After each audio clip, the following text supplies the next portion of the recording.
Testing.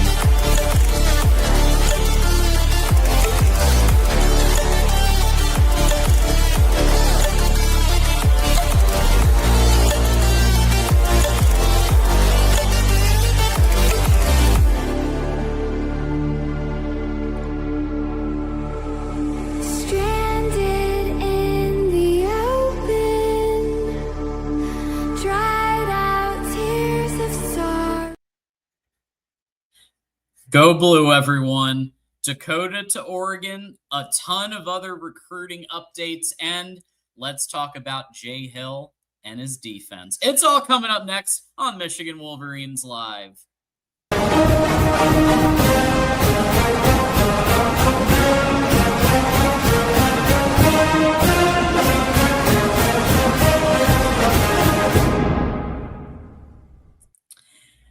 And we are back for another episode of Michigan Wolverines Live. Yes, it's a travel episode. That's right, folks. I'm coming to you live from a hotel in an undisclosed location in America, the Southeast United States. That's what I'll say there. Doing some scouting. No, not really. Actually, at doing some work stuff. But here we go. We're doing the show anyway. The show must go on. Real quick, we want to just remind everybody, first of all, that this show is presented by FanDuel. That's right, folks. Check them out, FanDuel. And as you come in, as always, yeah, we're on YouTube. Yeah, we're on X. Yeah, we're on Twitch. But don't forget to check us out on radio, on Apple, Spotify, Amazon, and iHeart. Great podcast opportunities. And as always, one of the best ways y'all can help us out is just hitting that like button. Just takes a second. If you like our content, hit the like button because that'll bring a whole bunch more people in, really get this show going. Hit the subscribe to know when we're live and when we're coming out with content, with clips, with other things. And of course, share this link out with as many people as you can who are Michigan fans. Any Facebook group, any Discord, whatever, share it out there. It's all very appreciated. We are going to, as always, take priority on super chats, on member comments. I even try to highlight just regular comments from members if I can. And then, of course, other comments that we think are interesting that we want to respond to. We'll put those up too. But super chats get priority. All right. With that said, to help us, as always, each and every Tuesday, and I may be leaning on him a little bit more tonight with my situation, but we've got TJ in the house. Let's go. Hey, hell of a show. Not the best news today, but it's okay. We got updates. We'll talk about it. We kind of knew it was coming. Didn't expect it today, but we'll get into all that, John. How you doing, brother? Listen, I'm here. I'm excited. This is after a long day of trainings and meetings and everything else. What's better than talking Michigan?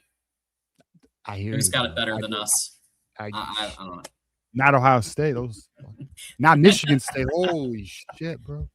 Anyways, we don't got to talk about them. Oh no. We got Michigander. We got Bull's here. Bull's been coming back more recently, which we always appreciate that. We got Jackson's pointer about the lottery. If you want to take him up on that and talking about the chat. All right. All right, first time out. First, Jackson, this isn't the type of thing you say publicly. It's the type of thing you text me and John. We handle it. We test out the theory. Yeah, give us the inside scoop. Let us test the theory out, and then we can let everybody else know so they don't waste their money. Jackson, come on, bro. Russell, Justin, so many. These are all members, by the way. This is really, really all right, cool. Justin. So, all right, Justin, relax. Yeah, we'll talk about it. There's a lot. I mean, listen, there's some good news. There's some not so good news, but we'll figure it out. We're gonna figure it out. We'll figure it out together. Speaking of good news, how about this? Defending the Natty has been a member for 19 months. Great news. Great news. Thank you. You rock, and you're always rocking with us, and we appreciate everybody who's been a member. Especially 19 months it's a long time. It's a year and a half. Some people go to college for less, John. One semester and done types. They can't handle it. But Defending the Natty has stuck with us. Let's go. He's trying to get his bachelor's degree at the Voice of College Football, Michigan. It feels like 19 days since we did memberships. The time absolutely flies. Thank you, Defending the Natty. Oh, by the way, shout out to Nick. By the way, I saw Nick. Nick knows. Nick knows. He renewed his membership. So shout out to Nick. We appreciate you. Oh, snap. Nick, thanks a lot, man. Yeah. Nick is one of the OGs. And he's always been kind of MIA. Every time he's here, I love when he comes in with the $1.99 sniper shot, just like taking shots at third base Ryan Day, taking shots at Michigan State. And there's never a bad day to take shots at Michigan State, including Intrinsic, who literally has been playing the clip of me talking about Bryce Underwood every other day. He is obsessed with me. It is official. And the best part of that is it shows that the rivals watch the show. It has to be a business model. Yeah. It has to be an engagement baiting business model. There's no way you're this obsessed with a team that isn't your team, bro.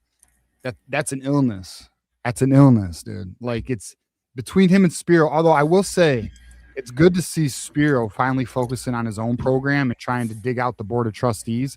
Good for him. Yeah. That's what he should be doing, bro. Use your skills and abilities to make your program better. Stop worrying about our program. It's a bad look. End of the day, though, a wild group of individuals, John. Got a couple of super chats here to start things out. Michigander, no need to worry about Dakota. It's June, and he said he wants to see the offense pass the ball more. He does. A snap hasn't even happened yet, and we are going to cover this very soon, I promise you, Michigander. But Pat McAfee pressured him to commit early and live on set, and I hate to say it, but I don't hate the player, don't hate the game, or don't hate the player, hate the game, because Pat McAfee knows how to get ratings. I can't hate on it. Like, he has a business model, and he's extremely popular, and he does things like this. I'm sure that it wasn't all him. That caused the Oregon commit. I'm sure. I'd argue it was more than Pat McAfee, but fuck Pat McAfee. No, I'm just kidding. Just wear one watch. You don't need to wear two watches. You just don't. What's does he wear two? Are you gonna do? Yeah, you're gonna do East Coast, West Coast, or what's up with that? Giant belt buckle. Okay, that's fine. But two watches? Come on. I gotta look. I don't know. I didn't know he was rocking two watches. That is another wild college game day, man. I think he eased up on that, but there was a minute there he was doing two watches, a giant belt buckle every episode. I'm gonna say something a little blasphemous to my watch wearers out there. I don't understand it. I mean, I'll tell you why. I understand there's a status to it, especially when you got a nice watch. I understand it's a style, but it ain't functional. You got a phone, son. You know what I mean? Like, you got a phone. You ain't. No, you're not. You're not. And I got one of my closest friends is a big time watch wearer. He's got some expensive watches. I tell him all the time. I'm like, it's ridiculous. I mean, I understand it can be an investment, so like I can respect that. But it's you're not looking at them. Come on, bro. I mean, you're just wearing it to have something on your wrist, my friend. I do a lot of business shit, and I still just have this iWatch that I got like 5 years ago, and it's great for fitness and keeping time, and it syncs to my phone. That's the only thing I need. Hey, Apple, if you want to sponsor, Go to hit up at John Diadamo at TJ_Ronin, please. Thank you so much. But anyway, that's the point. At least it's functional. If I was GT coming in, GT always comes in with this type of stuff, and I absolutely love it. I'm here for it. If I was Elon Musk, I would buy 1 trillion lottery tickets and try to win the big one. That's 3D big. chess, That is, yeah, that is next level interdimensional thinking right there. Constantly investing your money, bro. I get it, GT. You are on it, my friend. Because let's just be honest. What's a 10% return when you can get an even larger return? Am I right? Justin said, read my original comment. I think this is what he's talking about. Please, TJ and John, help me not jump off the ledge. Please tell me we will get some 5 stars. Well, so, all right, I'm going to tell you this. Cover some. Don't jump off the ledge because we got football season coming. You don't want to miss it, bro. You don't want to miss it. And if you do jump off a ledge, make sure you tie your bungee cord. Just kidding. Too soon. Do you know about that, John? Do you know about that? Do you know about it? What? You don't. It's best. It's best you don't. You don't know about the girl. We'll cover it after the show. How about bad time, bro? It's a bad time, John. It was a bad time. All right. So yeah, and there is one that I'm feeling pretty good about. So there's at least one. But how about this? So T Hambone is got two M's now. I think it was 1 before. Now it's 227 with the 5. I hope I didn't butcher that again. I remember I was saying it the wrong way. You know what I learned?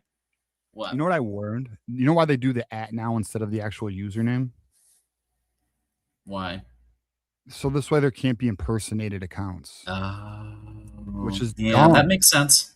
It makes sense to an extent because we know there's a few. We've seen a few impersonations in our time, but it still looks bad. It just looks bad. Yeah, I agree. I agree. Yeah. Austin's here. What up, boys? Offense is gonna have to prove some things if we want to get better offensive skill players and go blue. Yeah, I mean, well, here's the good news. We are loaded. Wide receivers loaded. Running backs loaded. We just got Cole Lumpers. Quarterback situation's looking fairly promising. Can't say I'm too worried about it at the moment. Like, whatever. It is what it is. And it's not done. Wait, listen, we lost the battle. We didn't lose the war. We'll talk about it, though. Facts. And how about this? Not to be outdone. One of our original members, Bull, 24 months. Maui Wowie. The best damn Michigan show on the planet. It's a big planet, John. It is a big planet. Big ass planet, dude. Listen, that means a lot. We will be okay. Just know we won a national championship with regular dudes at wide receiver. Always coming. And he didn't have enough room for this, but I'll say it. Always coming, never not coming. No pauses here. You get your money worth. Look at that. We just gave you extra characters. Hell yeah. We got Cody, 14 months. Is Dakota still coming to campus? I'm here late. Not sure. Well, we will talk about that very shortly, actually. We'll give you the best of our knowledge, what we know. And we will go from there. Yeah, I'll be honest, I'm not sure, but TJ might have some intel on that. GT has been a member for 21 months. 3 more months and I catch Bull. There you go. That's the spirit. And then you get your Michigan at the Voice of College Football Associate's degree at 24 months. Congratulations. That's it. There we go. You'll get it in the mail. You'll get it in the mail. Out education here. Education and Big J journalism all day. We're still waiting to hand out our first bachelor degree, though. We're almost there, though. 2 more years. Jackson Yuda, man. Jackson does this on every Voice of College Football channel. And there's like a bazillion of them now. He does this on every single one. He will say, let's get this channel to, and he's saying 20,000 subs. Just everyone tell everybody so we can hit the sub button and let's go. Like let's, because, y'all, you say we're the #1 channel. That is so appreciated. Tell like 100, tell everyone you know. Just shout it out. Shout out from the rooftop. Send the link out. It literally takes 2 seconds to throw the YouTube onto a message board or on the Discord, and it would get in front of 100 people. So let's get that. 20 would happen real quick. So if Jackson, listen to Jackson here. He's our chief marketing officer. Real quick, we do have to, of course, cover. Thank you to FanDuel for being a sponsor of not just Michigan, but Voice of College Football. And I forgive the screenshot due to technical circumstances. I got to do the screenshot. But I thought it'd be interesting to look at Michigan's first game against the Western Michigan Broncos. It's going to be an interesting one, right? Originally, this game, TJ, was going to be held overseas, right, internationally. I forget which country, but I remember they were going overseas for it. And then they decided not to do that, which in retrospect, great idea, right? Especially with this being the first game of a new coaching staff.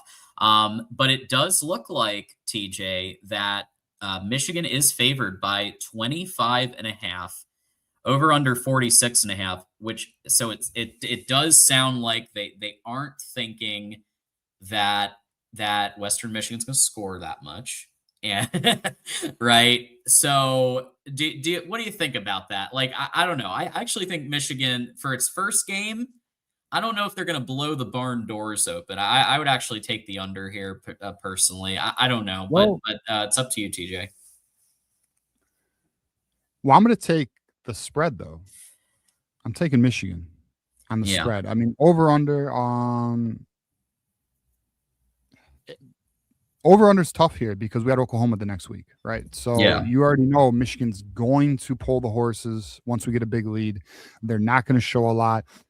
But why I think this spread is good is because Western Michigan has no idea what's coming. Like, there's no film. Like, yeah, you can watch Jason Beck at Utah. You can watch Jay Hill at BYU, but this is a whole different set of characters, whole different talent level. Yeah, I'm taking Michigan in the points. Yep. In the spread, yeah.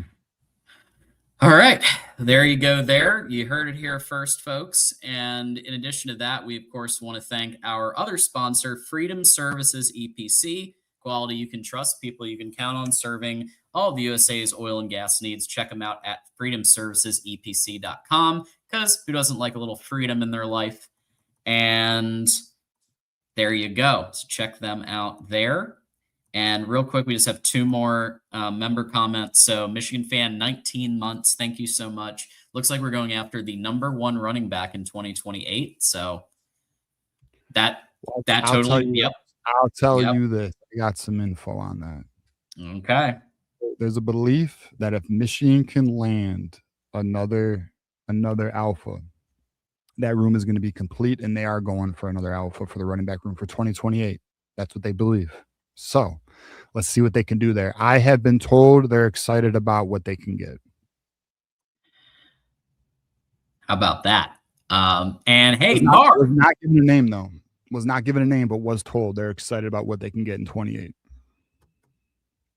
I think I'm excited about it too. And I think especially that the running back coach, Tony Alford, friend of the program, had him on the show. And I think people like him, right? I think he has a good recruiting approach. I think he's likable. He's shown demonstrably that he's brought talent in to the NFL. He's shown demonstrably that he can coach up players like Travion Henderson, and obviously now, Justice Haynes, and literally Justice Haynes had like half a year with him, and he was a contender for the Heisman until he got injured. So, yeah, I mean, he's just an incredible player, or incredible coach, and he's coached up some incredible players.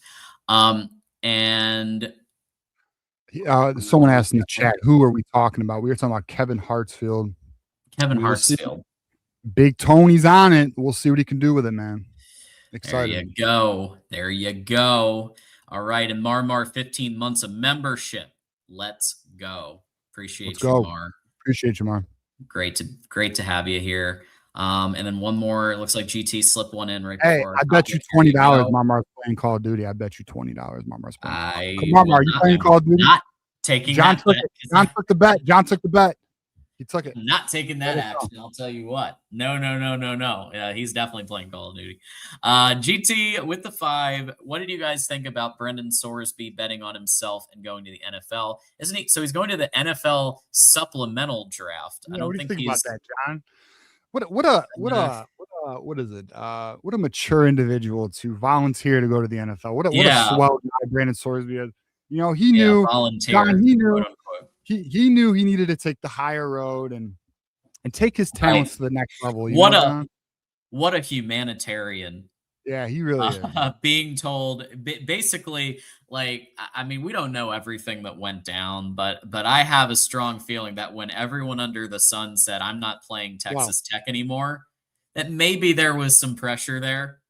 I don't know. I mean, And I could be I wrong. believe Maybe he did it all on his well own, but look, there's no doubt about it. Well, first of all, let me use this as an opportunity. A few sure. things. It was actually good.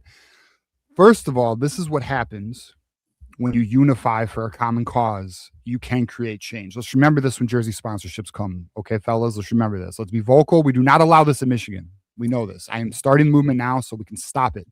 Build the army now, John. And then secondly, you know, when the conference came at them with legal uh threats, I think Texas Tech realized they were in a, you know, it's actually hilarious though. Like the video, you know, that 20-minute video they did with like the president and athletic director and whatever. Like it just goes to show you how far people are willing to go to sell you bullshit and try to convince you it's like prime rib. You know what I mean? Like they're trying to convince you bullshit. And then a few days later, because the public pressure was so great, because the conference came at him with legal threats, through legal action, they stood down. Because at the end of the day, they were wrong, John. And that's my point though. Even when things are not right, even when something is wrong, people will still try and push it and try and sell you bullshit, bro.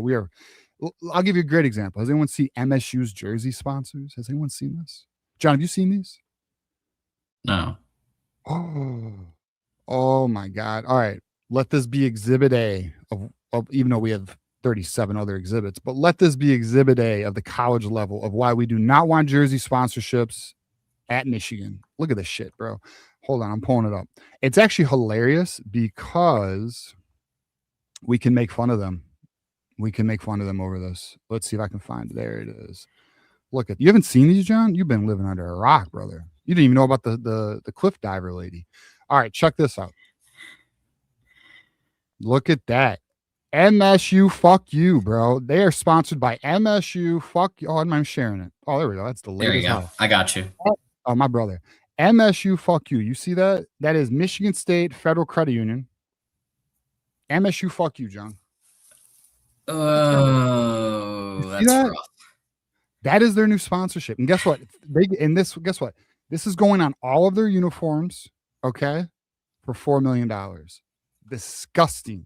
Hold a concert, do something, generate revenue some other way. There's better ways, John. But here we are. Oh, look at me. I commented on this. Hey, don't say I didn't warn you. Don't say I didn't warn you, Johnny Olden. We can have to resist jersey sponsorships, bro. We have to. It's gross. Yeah. They need to look. They at least need to be aesthetically pleasing, and that is ridiculous. That one's pretty rough. To be fair, MSU is pretty. They're hard up for cash right now. They're still paying. I mean, aren't they still paying off like multiple failed head coaches? John, they're hard up for leadership right now. They don't even have a. They're hard up for everything. They're hard up for wins, John. They don't even know what that is anymore. Oh man! And you know what? I'm going to say this. I'm going to say something in defense of Michigan State, although it's not really a real compliment. I have said for a minute they need to replace Tom Izzo because it's time to move on. Like they need to find. No. He is the foundation of that entire effing school athletically. He has to stay. He's the only one willing to go in the trenches. And and I'm gonna be honest too, I'm gonna give him some flowers. What he said about what is going on in Michigan State right now, calling for the alumni to get vocal, because that's what matters, unity and vocal. Listen, squeaky wheel gets the grease. I respect that. I can respect it. I mean, I don't like the guys, but I can respect their strategy right now. And to be honest, Michigan State is such an inferior school right now. Respectfully, I'm just being honest. There's no concern for for the next 3-4 years. We're good. No problem. I'll call it now. Whoever wants to put money on next 3 games, Michigan will win 3 in a row. Put 100 on it. And T, forgive me, I don't think I actually read this from you. So Coach Old Man Logan is not a great recruiter. Hey. no 5 stars, and he could not keep a 5-star wide receiver at home. Well, it's not that simple. All right, listen. Old man Logan, aka Kyle Whittingham, aka Regenerative, aka about to win a natty in the next 5 years. Yeah. Listen, we have a good class. Okay, like you know what's crazy is who'd we have on Thursday? Oh, my boy AD. Shout out to AD, by the way. Friend of the program. We love AD, and it's okay to disagree. He's like, oh, I'm not really high on our class. Last year's class was better. Last year's class, and I'm not glad we went through it again. Last year's class is nice, but RIP Julian Walker. But John, this is a very strong class, and we're gonna go into recruiting updates very shortly. And like there's Yeah. some positive updates here, and we're about to land some nice players coming soon. And it's June. Like we can't forget it is June. It is literally the second quarter of the game. Okay, let's just have a little patience on that. Let's have a little patience. And then the whole like, oh, we didn't keep a 5-star in the state. Well, we have an offensive system we need to prove, which we're going to get into when we talk more Dakota GUERRANT. But end of the day, like, listen, as I mentioned, we lost the battle. We didn't lose the war. The war is still on. Okay, we just got to gather our resources. Uncle Larry, Queen Jolene, Lester, Floyd Mayweather. What's up, bro? Shout out to Floyd Mayweather. Yeah. Who knew? Believe it. Yeah. Actually, you know what's funny is Juju actually was telling me before it got out that shout out to Juju, but he was telling me how Floyd Mayweather's family member was on the staff before that even got public. So Wow. pretty interesting. I'll say that. But yeah, look, end of the day, boys, it's early, but we're gonna get into it. We got a bunch to talk about recruiting. Heck yeah. So that'll be we'll cover some more super chats after the first topic, but thanks everybody for contributing and being here. But we really want to get to this. So obviously some breaking news that I was holding out hope as late as last week. I was like, maybe something feels like maybe Michigan. But conventional wisdom won out, and at least for now, not necessarily forever, but at least for now, Dakota GUERRANT is going to be going to Oregon. The question is really, will it stick? When Dakota sees this system, and I do believe it's going to look better than our offense has looked in years, at minimum since 23, minimum, which is the natty year.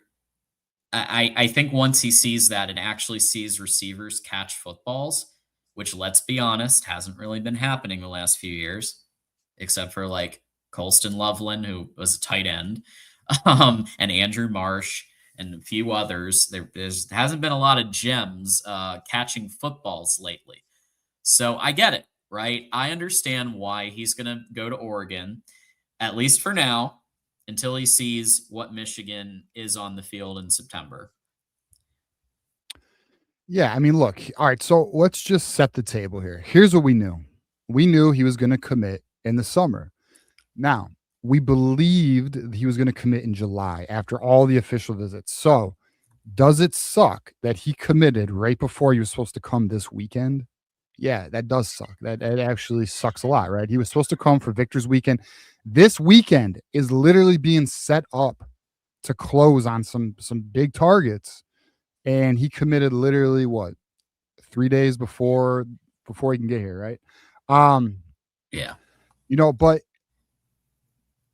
it's my belief that Oregon. Now I know someone's like, oh, or Michigan was like, oh, Pat McAfee may have encouraged them, blah blah blah.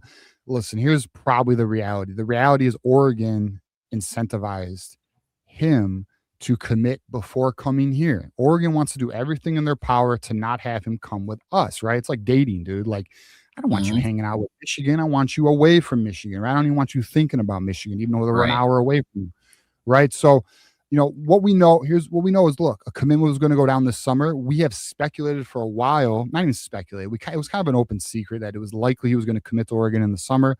We kind of talked about it. Michigan was doing their best efforts to try and get it our way. But please understand this too. Players commit early because they're getting paid to be committed. Like, this is the era. It's not over. Okay. So, the key for Dakota GUERRANT is not this weekend. to what John was hitting on earlier. The key for Dakota GUERRANT is the Joker.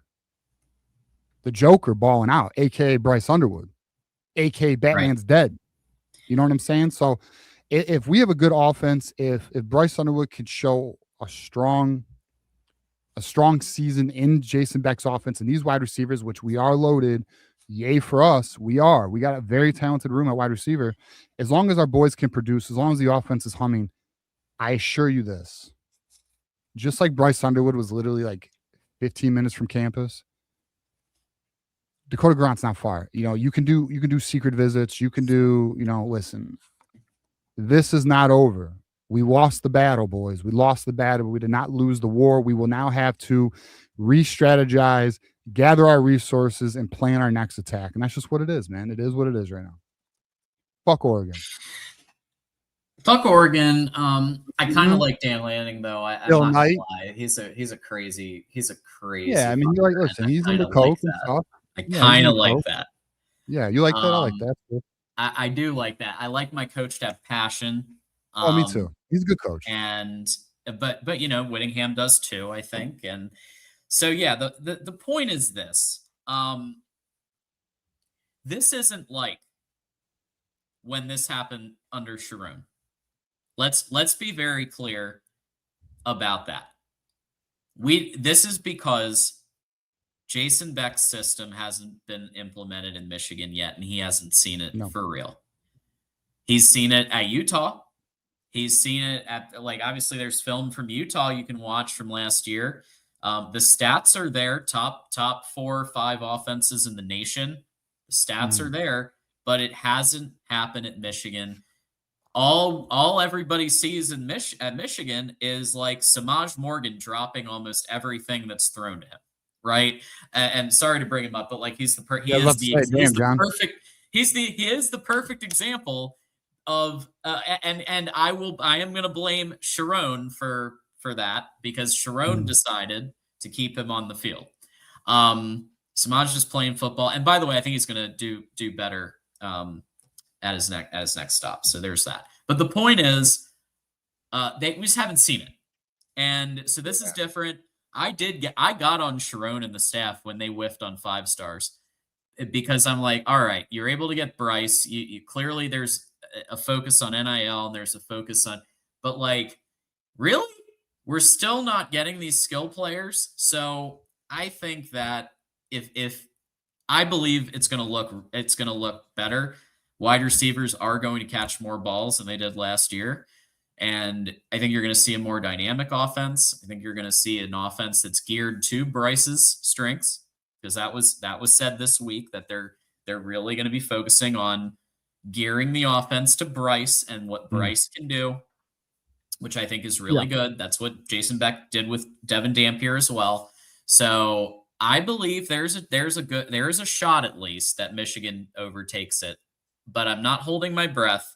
And I do think we need to focus on other people and just stack that room as best as we can. And if he comes in a couple months after he sees what's on the field, awesome. We should still keep trying. I'm not saying give up, but we should still keep making him a priority. But we also have to move on and recruit others to make sure we have a full class in case he does decide to stay. Well, what's interesting is the wide receiver. What's crazy is, I guess it's not that crazy, but I mean, it is crazy, but it's not crazy. The wide receiver prospects are starting to come off the board. I mean, we got Damani Warren potentially trending away. We have Trey Britton potentially going to Missouri. And then we got Dakota GUERRANT going to Oregon. Yeah, I mean, listen, wide receiver recruiting is going to need to just re-strategize here and try and either get some flip targets, get a little more aggressive with the current targets. But, it is what it is. And again, I must stress, guys, it is June 16th. The class has, 16 kids in it? It's already fairly full. It's not like Michigan. That's the thing that's blowing my mind is, people listen, we agree more needs to be done. We agree the class is not finished. We agree we need to get these top targets. We also agree, and I know when someone's saying it right now, you might even have turned me off by now.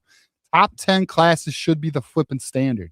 We agree, but it's June, and I know we want it now. I understand this. We are in the microwave era, John. I don't got time to wait an hour.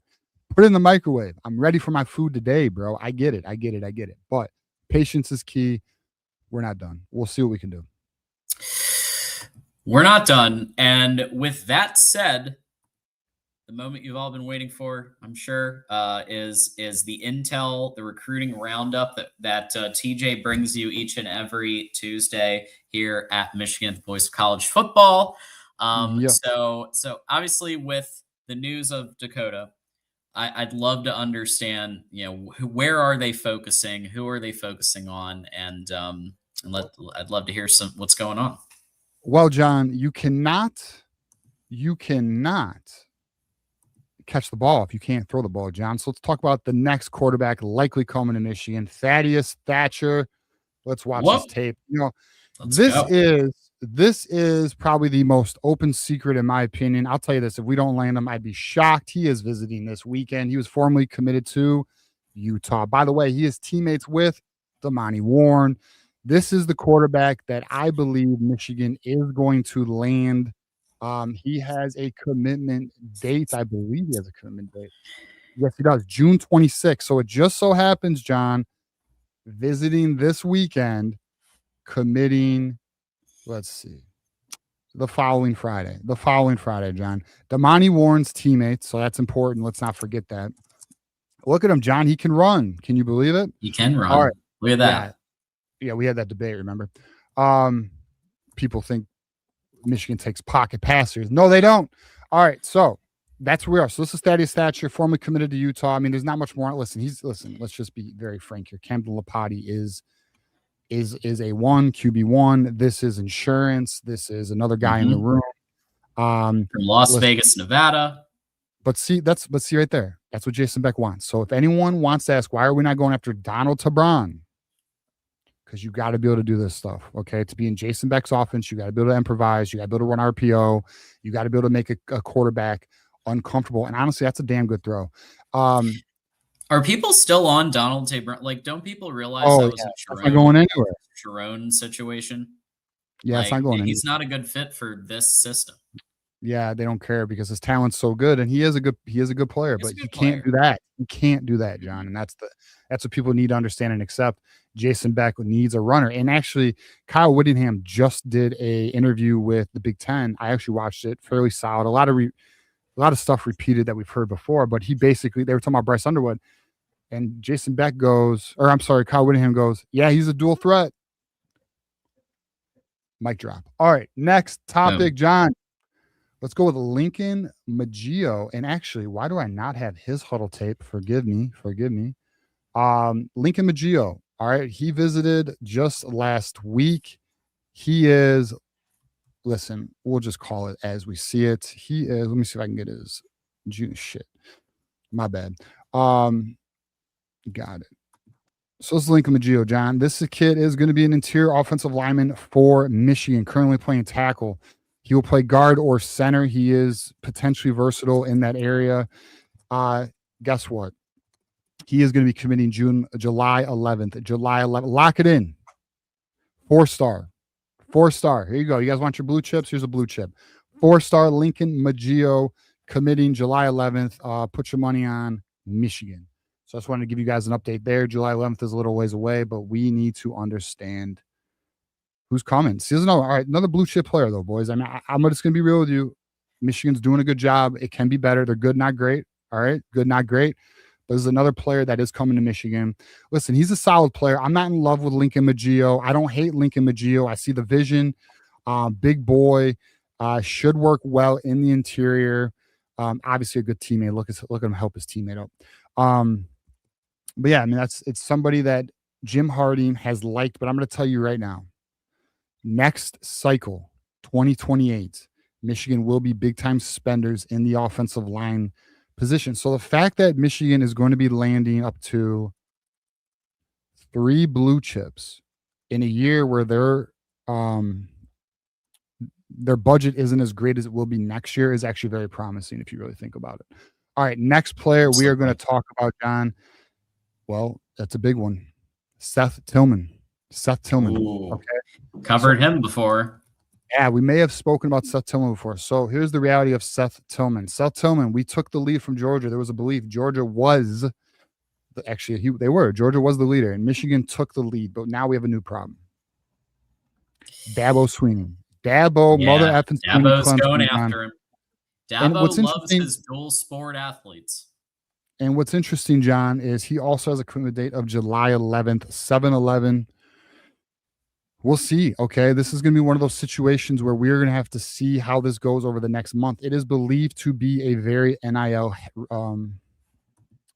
recruiting battle. Like NIL is going to matter here. And I'm going to be real. I think Michigan is willing, but what's interesting, and we're going to, this will be a theme in this recruiting update. Some of the top targets we thought were more favorable to be at Michigan are potentially 50-50 or worse. Dakota GUERRANT being another one. Which obviously was worse. So let's get into some good news. You want some good news though, John? Always need some sunshine after the rain. Yeah, listen, Seth Tillman's still on the table. I don't want anyone to lose hope. Okay, don't lose hope. But let's talk about a freak, John. I like freaks. I'm a big fan of freaks. Love freaks. Let's talk about Athene Ametadobi, John. This animal, and I mean this in the most respectful way ever. This freak, this monster, this savage is a dog, John. Look how quick he is. Boom. Boom, baby. This kid runs a 4.48 verified time. He is an edge. He is an edge, and he is a damn cheetah, bro. Like, he's coming off the edge. Just look at his first step. Look at him. Boom. Already there. Wow. Guys, he's been playing football for So one year. 1 year. That's talent right there. This is another blue chip.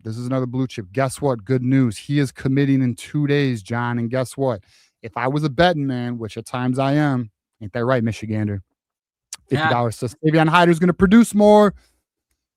Coming to Michigan. Lock it in, boys. Lock it in. We are going to land this freak who's going to be joining Jace Brewer and Ricardo Kitchen, which is a hell of a trio at edge. Are we not happy? Are you not entertained? You should be. This is a damn good player, boys. I'm not kidding. This is one to be excited about. I'm excited. If you're not excited, that's a you problem. We'll say this, though. He can play edge. He can play Sam. Very curious to see how Michigan's going to use. Look at it. Oh, my God, dude. His first step is stupid. Look at this. Look. Bro, you're not blocking him. Cannot wait to do his player analysis video. This is a fun one. Be good. I'm not going to lie to you. This is a must get for me, bro. This is a must get. It's stupid. It's dumb. Josh Uche, but maybe faster. Like, crazy. Like 1 year, John, this is only playing football for 1 year. Yeah, we're good. We'll take it. Yes, please. Yes, please. See, it isn't all bad, boys. It isn't all bad. We got some good news for you. Interesting update with linebacker recruiting. So, as you know, sadly, Michigan has had its struggles with linebacker recruiting, John. Yep. You know, we are now in the theory of the resources are not there like they are for other position groups. I would put money on that theory. That appears to be a very accurate theory. That said, Michigan is trying to get in with Frederick Ford, but there's a new name on the block, John. We will talk about Frederick Ford, by the way. And the new name is Kane Brackney. Kane Brackney is ranked in the thousands, John. He currently committed to UCLA. Okay. Oh, there we go. 6'1", 220 pounds, and he will be visiting Michigan. This is a flip target. Now, I'm going to show you this kid. Someone asked me, and I want to give a shout out to this individual because, and I mean this in the most respectful way possible. You know, he reached out to me, I think it was Monday or Sunday, and he said, "Hey, what's your thoughts on Kane Brackney?" Well, as you know, John, I like to keep certain things for the show, so we have something to really talk about at Tuesdays, 8 p.m. Well, here's my thoughts about Kane Brackney, okay? For one, I think it's very interesting that Michigan has decided. So before we play the huddle tape and we get into this player, I think it's very interesting that Michigan has decided to start looking for hidden gems. Okay, when you get into a position where you are beginning to, undercover rocks, looking for players maybe not known, that means you are starting to strike out on players you wanted. We know this. We lost Ethan Hauser. The Nelson, Texas Tech, not happening. Because you know why? Those are NIL recruitments, and we lost. Just like we lost Nick Abrams last year, NIL lost. Well, Frederick Ford is still on the table, but that's no guarantee. So Michigan is currently going after the like 1,000th and 100th player, something along those lines. And this is what you're going to get. Now, I will say this though. This is a try-hard linebacker with a lot of energy. This is a football player. I do see the videos lagging a little bit here, but listen, I'll say this about Kane Brackney. I wouldn't mind him in the class by any means. And you'll see right here, like this kid's got some savage to him. Look at him. He's going to hit the hole. He's going to make the play. Ooh. Like he's a dog. Kid's a dog. Good. Yeah. Maybe it's just really good player eval. Well, he's a dog. The question is, what can he be at the next level? Like he's got want to. He's got dog in him. He plays with an energy. He'll hit the A gap. Look at him hit the A gap. Like hell of a job there. But you could see he's got some athletic limitations. The kid's only 6'1". He's not the fastest in the world. He's quick, not fast. He is a read and react player. There's no question about it. He's a 2-down player, though, in my opinion. He's not a 3-down player. First and second down, goal line maybe, possibly special teamer. I mean, he's just undersized. You know, his profile says 6'2", 220. He's not 6'2". He's maybe 6'1". He's probably 6 foot, and he might be like 205. Let's just be honest about it. He's an undersized pit bull, is what he is. He's an undersized pit bull. Okay, and you know, oh, nice one there. Alex Whittingham is without question trying to find the gems, and I'm going to be real with you. I have no problem with that, but after you land a difference maker, bro, like we need a difference maker at the linebacker position. We really need it. Like this kid is not garbage. Like this is not a kid. I'll tell you this right now. There are kids I don't want, respectfully, and I mean this so respectfully because I know these kids got dreams and shit. But I don't think they're good fits for Michigan. We just talked about one, and was it Miles Maxwell or whatever it was? Wasn't a fan. There's a player we're going to talk about in this segment I'm not a fan of, and I'll tell you who that is once we get to it. I would not mind him in the class. This kid, to me, if he does not see the field, he will be if he does not see the field on defense, he will play special teams. There's no doubt in my mind he's got that. But go on, John. Yeah, and I do think there's the possibility that this player could be a Harbaugh / Whittingham special. In other words, you know, both of those coaches had a history of going beyond star ranking and finding hidden gems, and you saw it with players like Mason Graham. You saw it with players like you know, just those Hassan Haskins. Let's flip him over to running back. You know, all the Sandra still, all of these like hidden gems. I have to confess to being a bit disappointed.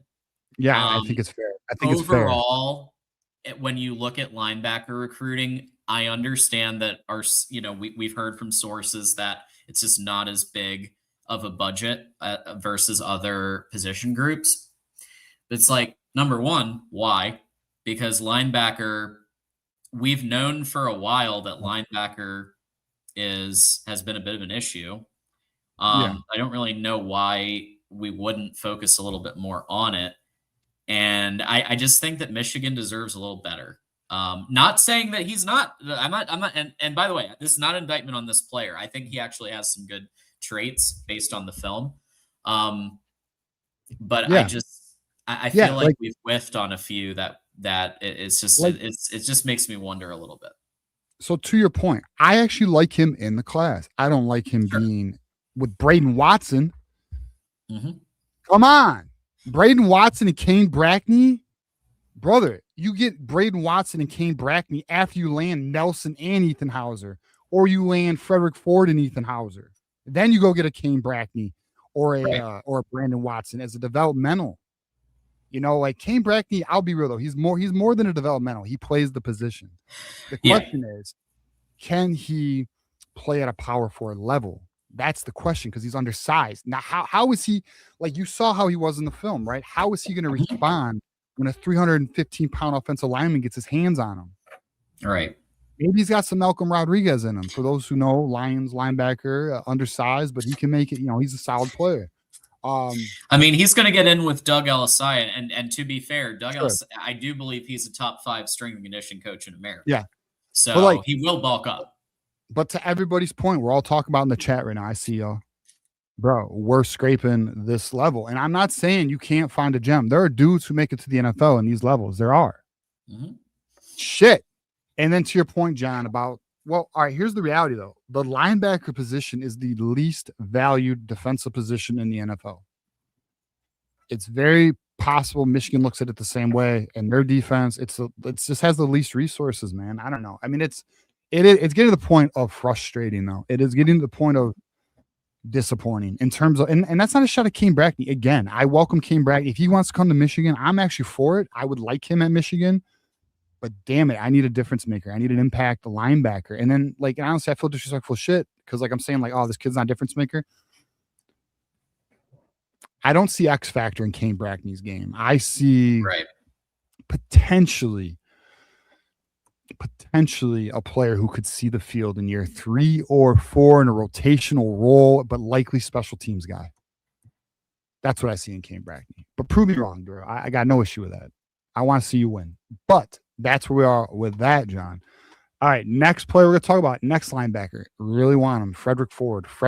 Here's some good news, potentially.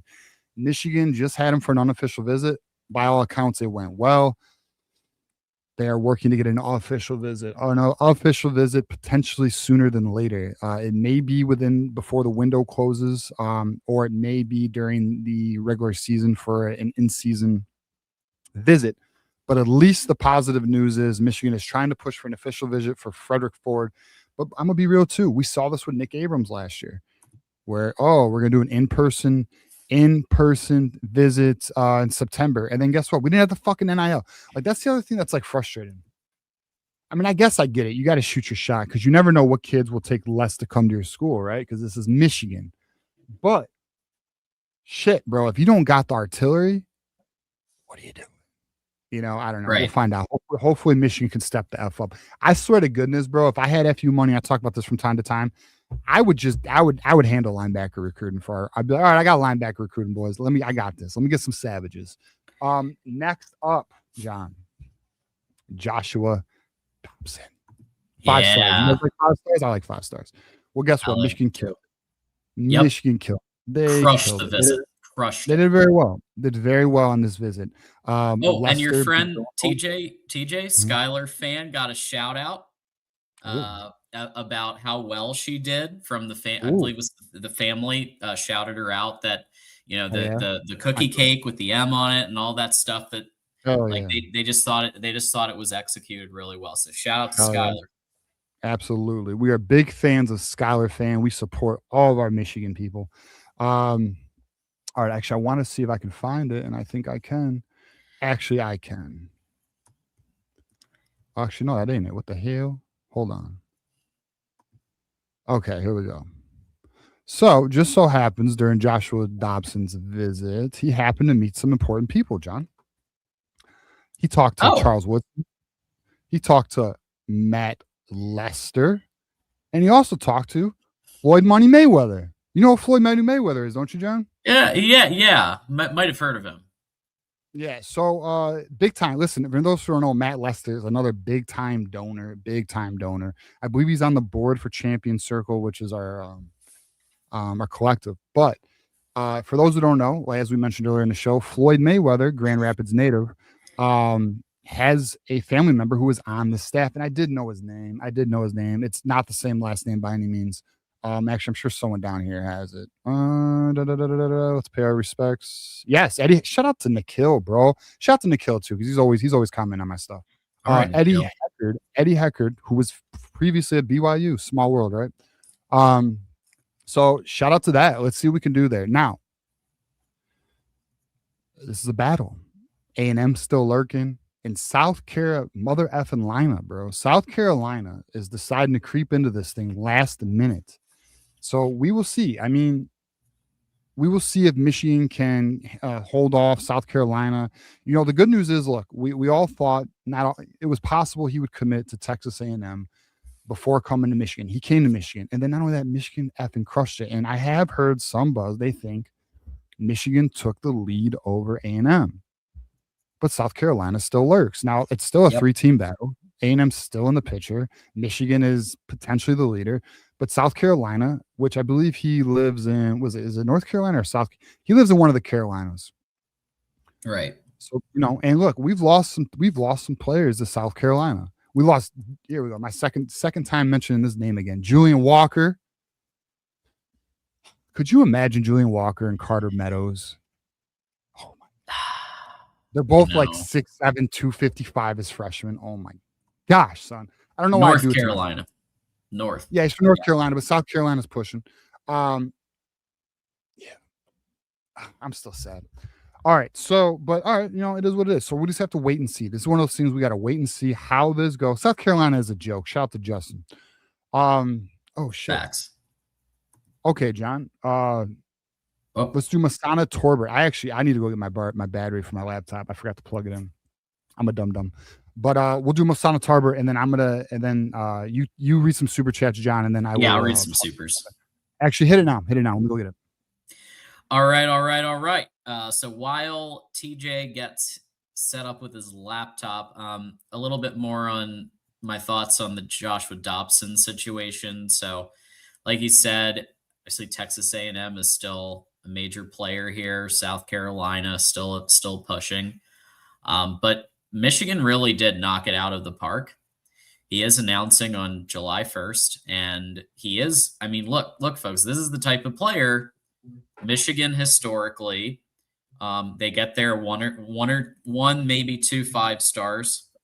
I think this is like a Will Johnson from a couple of years ago, or Will Johnson was a 5-star, and that was our 5-star. I think Dobson is going to most likely be our 5-star. I feel very confident about this after the visit, but I'm not going to put in a crystal ball or anything. But no. I feel pretty good about it. Yeah, no, I mean, I'll say this to appease. We got more we're going to talk about. I got three more players we will talk about, but to appease some concern, Michigan's got money. They're not done. Okay. And I know that. Mm-hmm. Like, I know they do. And so the reality is it is so aggressive with NIL right now. And I'm telling you, like, even kids committed, some are committed just to get paid. Some are, and I'm going to tell you right now, actually, I don't know why I didn't say this with Dakota GUERRANT. It's only beneficial for GUERRANT to be committed to a school, so the school, Michigan, increases the offer. It's a leverage play, potentially, so we'll just have to see on that. But okay, Masana Torbert, the formerly committed Indiana, has been a Michigan-Ohio State battle. There is a belief Ohio State is trending pretty heavily right now, but there is a belief that he's going to still come for Victor's Weekend. We're going to find out. It's Tuesday. There's still time here. Just like Dakota GUERRANT, we'll see if Dakota GUERRANT comes for Victor's Weekend. I will say if Dakota GUERRANT does come for Victor's Weekend, that's kind of interesting. But if Torbert comes for Victor's Weekend, if he does make it, because we all know Ohio State loves having their players not come to Michigan the week before their visits. Shout out to Quincy Porter. But, if he does come, let's see if Michigan can make a move, because that's just what it's going to come down to at the end of the day. Like, can Michigan make a move with an on-campus visit? And we're going to find out. Another player in a similar boat, and I'm going to tell you right now, a favorite of mine, John, Marcus Jones, the safety, the Great White Hope out of Pennsylvania. Mm-hmm. All right, listen, Tennessee made a move. Tennessee has Tennessee, bro. Put all your money into DGG, okay? Do all that. No money for Marcus Jones. But the plan is he's still going to visit Michigan for Victor's Weekend, which is major. And I do believe, I'm assuming, I have no intel. I'm just assuming, I believe Michigan can make a move and get him back. I believe, and when I mean back, I mean back in the lead. There is a belief Tennessee is the current leader. But Marcus Jones is coming for Victor's Weekend. Yep. And listen, this weekend's going to be a major weekend for Michigan to try and cement itself as leaders for a lot of these players. And then there is one more player we're going to talk about, John. And it's an interesting player to me. And I'm going to be honest with you. I think we're going to get him. And I'm not the biggest fan. And it is Larry Moon, 4-star safety DB, Larry Moon out of IMG Academy, John. I'm going to be real here. I'm not as high on this player, and I'll tell you there's a few reasons why. One, you'll watch this huddle tape and it's okay. But two, it's a 3-minute huddle tape at IMG Academy. Like this, all right, this right here. All right, let me just point this out. And I mean this so respectfully. Like I'm not trying to be disrespectful, but I have to call it like I see it. This is in your huddle tape simply because you drove your guy to first of all, you're past 5 yards, your hands are on him. So we're past 5 yards, hands are on him. You're driving him out of bounds, and the quarterback throws a terrible ball, and that's in your huddle tape. Yeah. And it's a 3-minute huddle tape, John. It's because there's no highlights, bro. It's because he didn't have a great year in terms of highlight package plays. And I just don't right here, dude, he's going to get so fucking cooked. Look at this. You cannot do this. Look, he's flat-footed. You're flat-footed. You're cooked. If that wide receiver does not run into him, bro, how is this in your huddle tape? Look at this. The wide receiver runs into him. A good wide receiver would not do that. And then guess what? That's a penalty, son. You can't do that. But it's in your huddle tape. This is IMG Academy. Who created this huddle tape? You know what I mean? And listen, he's a blue chip player. All right. I think, what is Larry Moon ranked? Yeah, that one was pretty good. Larry Moon. So Michigan is looking to get him at safety, but this is a concern for me because Michigan. So right now he's 340th in the nation. He is a blue chip player. But I don't love, again, this isn't a great, okay, you're on his hip, you're grabbing, he's pulling. John, look at him pull the jersey. Damn. Look at him pulling you pulled the jersey. The whistles he would draw in college would be unreal. Dog. So if anybody, yeah, exactly. Terrion Arnold, yes, to my Lions fans. Okay. To anyone say, oh, TJ likes every player Michigan gets, or TJ only, no, I fucking don't. I promise I will only bring you my honest analysis on every player. There are some players I'm big fans on. There's some players all right, you can see his quickness there. That's nice. But yeah, there are some players he does have speed and he's good at coverage. I think he is good at coverage. I think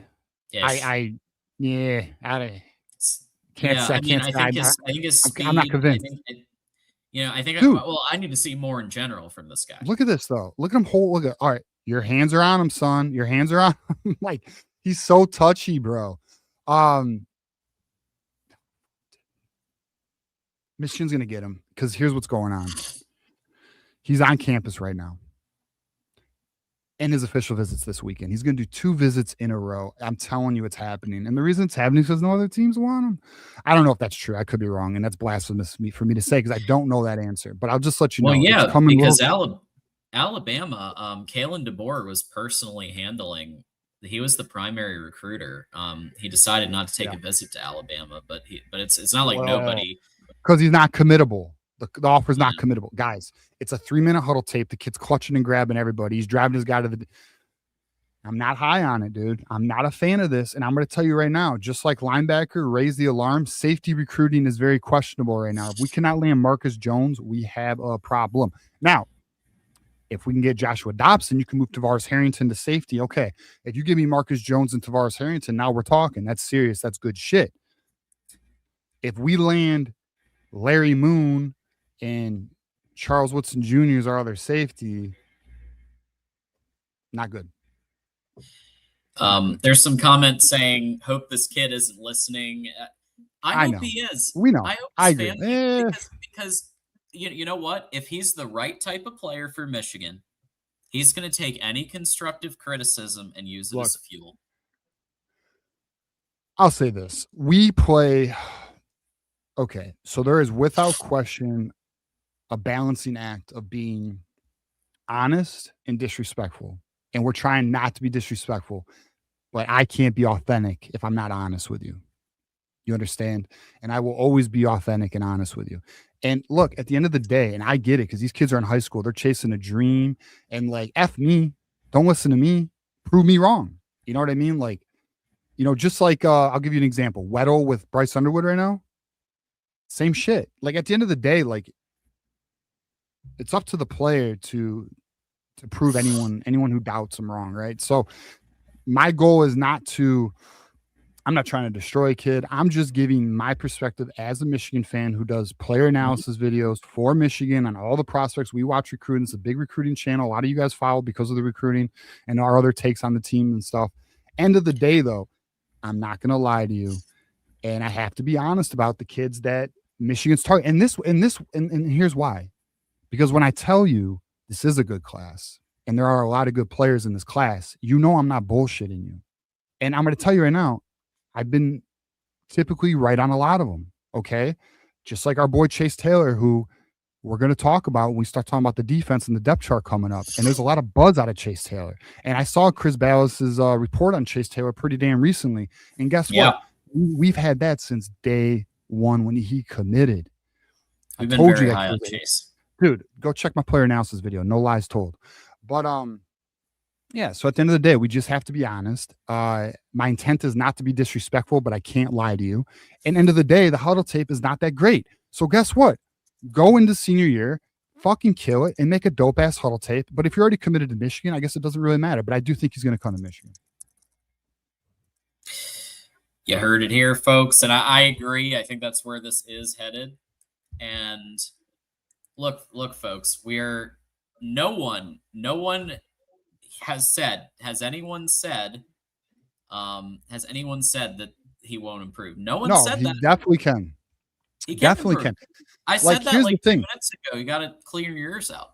Respectfully. Well, all right, but chill. I mean, chill. Listen, end of the day, all we have is the sample size we have in terms of their huddle tape. I'm going to tell you this right now, though.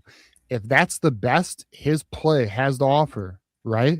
Because you know it is. They're not, and it's IMG. IMG is the most resources of any high school in the nation. Okay, in terms of athletics, okay, not academics, but athletics.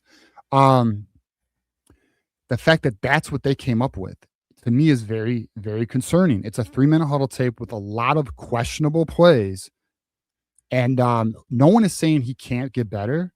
No one is saying I'm not wrong. What I'm telling you is this is my opinion, and I'm not going to lie to you about it. Boom. Yeah, and just I want to listen. Anyone is free to disagree. Like zero issue with that. We're open to be challenged. I have zero issue with anyone challenging any opinion we have on anything. We're here for it. And honestly, I'm gonna tell you this too. I hope Larry Moon kills it. I hope Larry Moon tells me to fuck off. Quite frankly, I don't get that does not hurt my feelings. That'd be great. End of the day, we want Michigan to win. And I don't give a shit if I'm wrong or I'm right about any of that. You know what I mean? Like, I'm just trying to be as objective and honest with you guys as I can. That's all. We want, all we're asking for is we want Michigan to one day in the very near future be at that Ohio State, that Georgia, that like elite level of always like contending for top talent, winning 10, 11 games a year. That's the goal. Michigan can get there with the resources that it has. Michigan can get there with the quality of education, business networking. Look at what we just talked about with Dobson. Yeah. We can be there. And so when a player comes in and we just don't think that he's a Michigan caliber player, and that Larry's not the only one that we've talked about in this way, but we're going to call it out. And the other thing too is like, if I don't like a player, I have to let him know, because this way, when you guys know I do like a player, I'm not blowing smoke up no one's, you know what I mean? Like, I'm being very transparent about the opinions on my videos or my takes. Like, that is the whole goal, right? Now, I may get a little energetic in my analysis, okay? But that's me. End of the day, it's what it is. I get, the shit's fun to me, and I have fun with it, so it is what it is. But anyways, James Earl Jones said, "This is the greatest university in the world. Let's make sure that what we're doing on the field and what we're doing in recruiting matches up." Yeah, and also, if you don't criticize, I want me to say, if you don't criticize, I'm going to tell you this too. I do not believe in blind faith. I do not believe in just accepting what a school does, coaches do, or university, or you end up like Michigan State. I'm going to tell you that right now, bro. You have to challenge. If it seems off, Don't be afraid to voice your opinion, but you better be right too. Like, don't be a dumb. You know, I mean, like, know what you're talking about. But end of the day, like, call like we see it, John. Facts. All right. Let's get to some supers. Unless you have any final thoughts on recruiting. Good to go. All right, let's get to some supers because I know some of these folks have been waiting a while, and so we want to honor some of these. We got Buzz with the 5. Go Blue. Truly appreciate your consistency. Keeps me sane in the off season. Thank you so much. We are listen. I think we've missed one show this entire off season, which is absolutely like one Tuesday. Like not calling show. Wild. Yeah, absolutely wild because yours truly has been traveling all over the country the last couple of months. TJ's doing a lot with business, a lot with what he's doing, and it's like, yeah, and it's tough. I'm not gonna lie. There's definitely been weeks that's like, but you know what? We find a way because here's the thing, like this is like the most fun part of our day a lot of the time, and so it's an escape for us as much as it is. Yeah. Well, so yeah, because we're watching everything you guys are watching, and we just want to talk ball with everybody. And then like John, again, dealing with hotel Wi-Fi, having to reboot his computer before. This is why we were delayed, by the way. I didn't even get off work till 7:45. I was on the phone for the last 45 minutes trying to get things figured out with some a situation with some shit. And long story short, here we are. Now, what's crazy is, you work all day and then you hop on the show, and then by the time we're done, because it's already been an hour and 10 minutes, and we have another topic we're going to get into, night is over, bro. Like, I got about an hour to myself, and then I got to start getting ready and planning for tomorrow. You know what I mean? So, end of the day, though, we enjoy this. Like, it's good to get a release, and plus, Dallas Fanatic is here. It's fun to make fun of Notre Dame fans. Shout out to Dallas Fanatic, by the way. And talk shit about little brother. Can't say anything less than that. Yeah, if anybody ever says we don't accept differences of opinion, how about the fact that Michael Campbell's here pretty much every episode? Sorry, I like that. I know. Listen. He's a heel, bro. He's the villain. Yeah, but that's like okay. WWE. The villain is. You got to have a villain, bro. You got to have a villain. It's okay. He's welcome here. Yeah. I got no problem with him. Yeah, even though he's wrong. Yeah. As long as he doesn't start personal attacks, we welcome him. Yeah, he's welcome here. It's all good. It's all good. Jackson with the 10. Honestly, I think way too many people were in Sorsby's ears, especially Cody Campbell. I was not happy when the shithead Texas AG swung his hand down, land down under. Oh, land down under. I love what he said. he has some turns of phrase, Jackson Johnson. At the Big 12, no official should do that crap.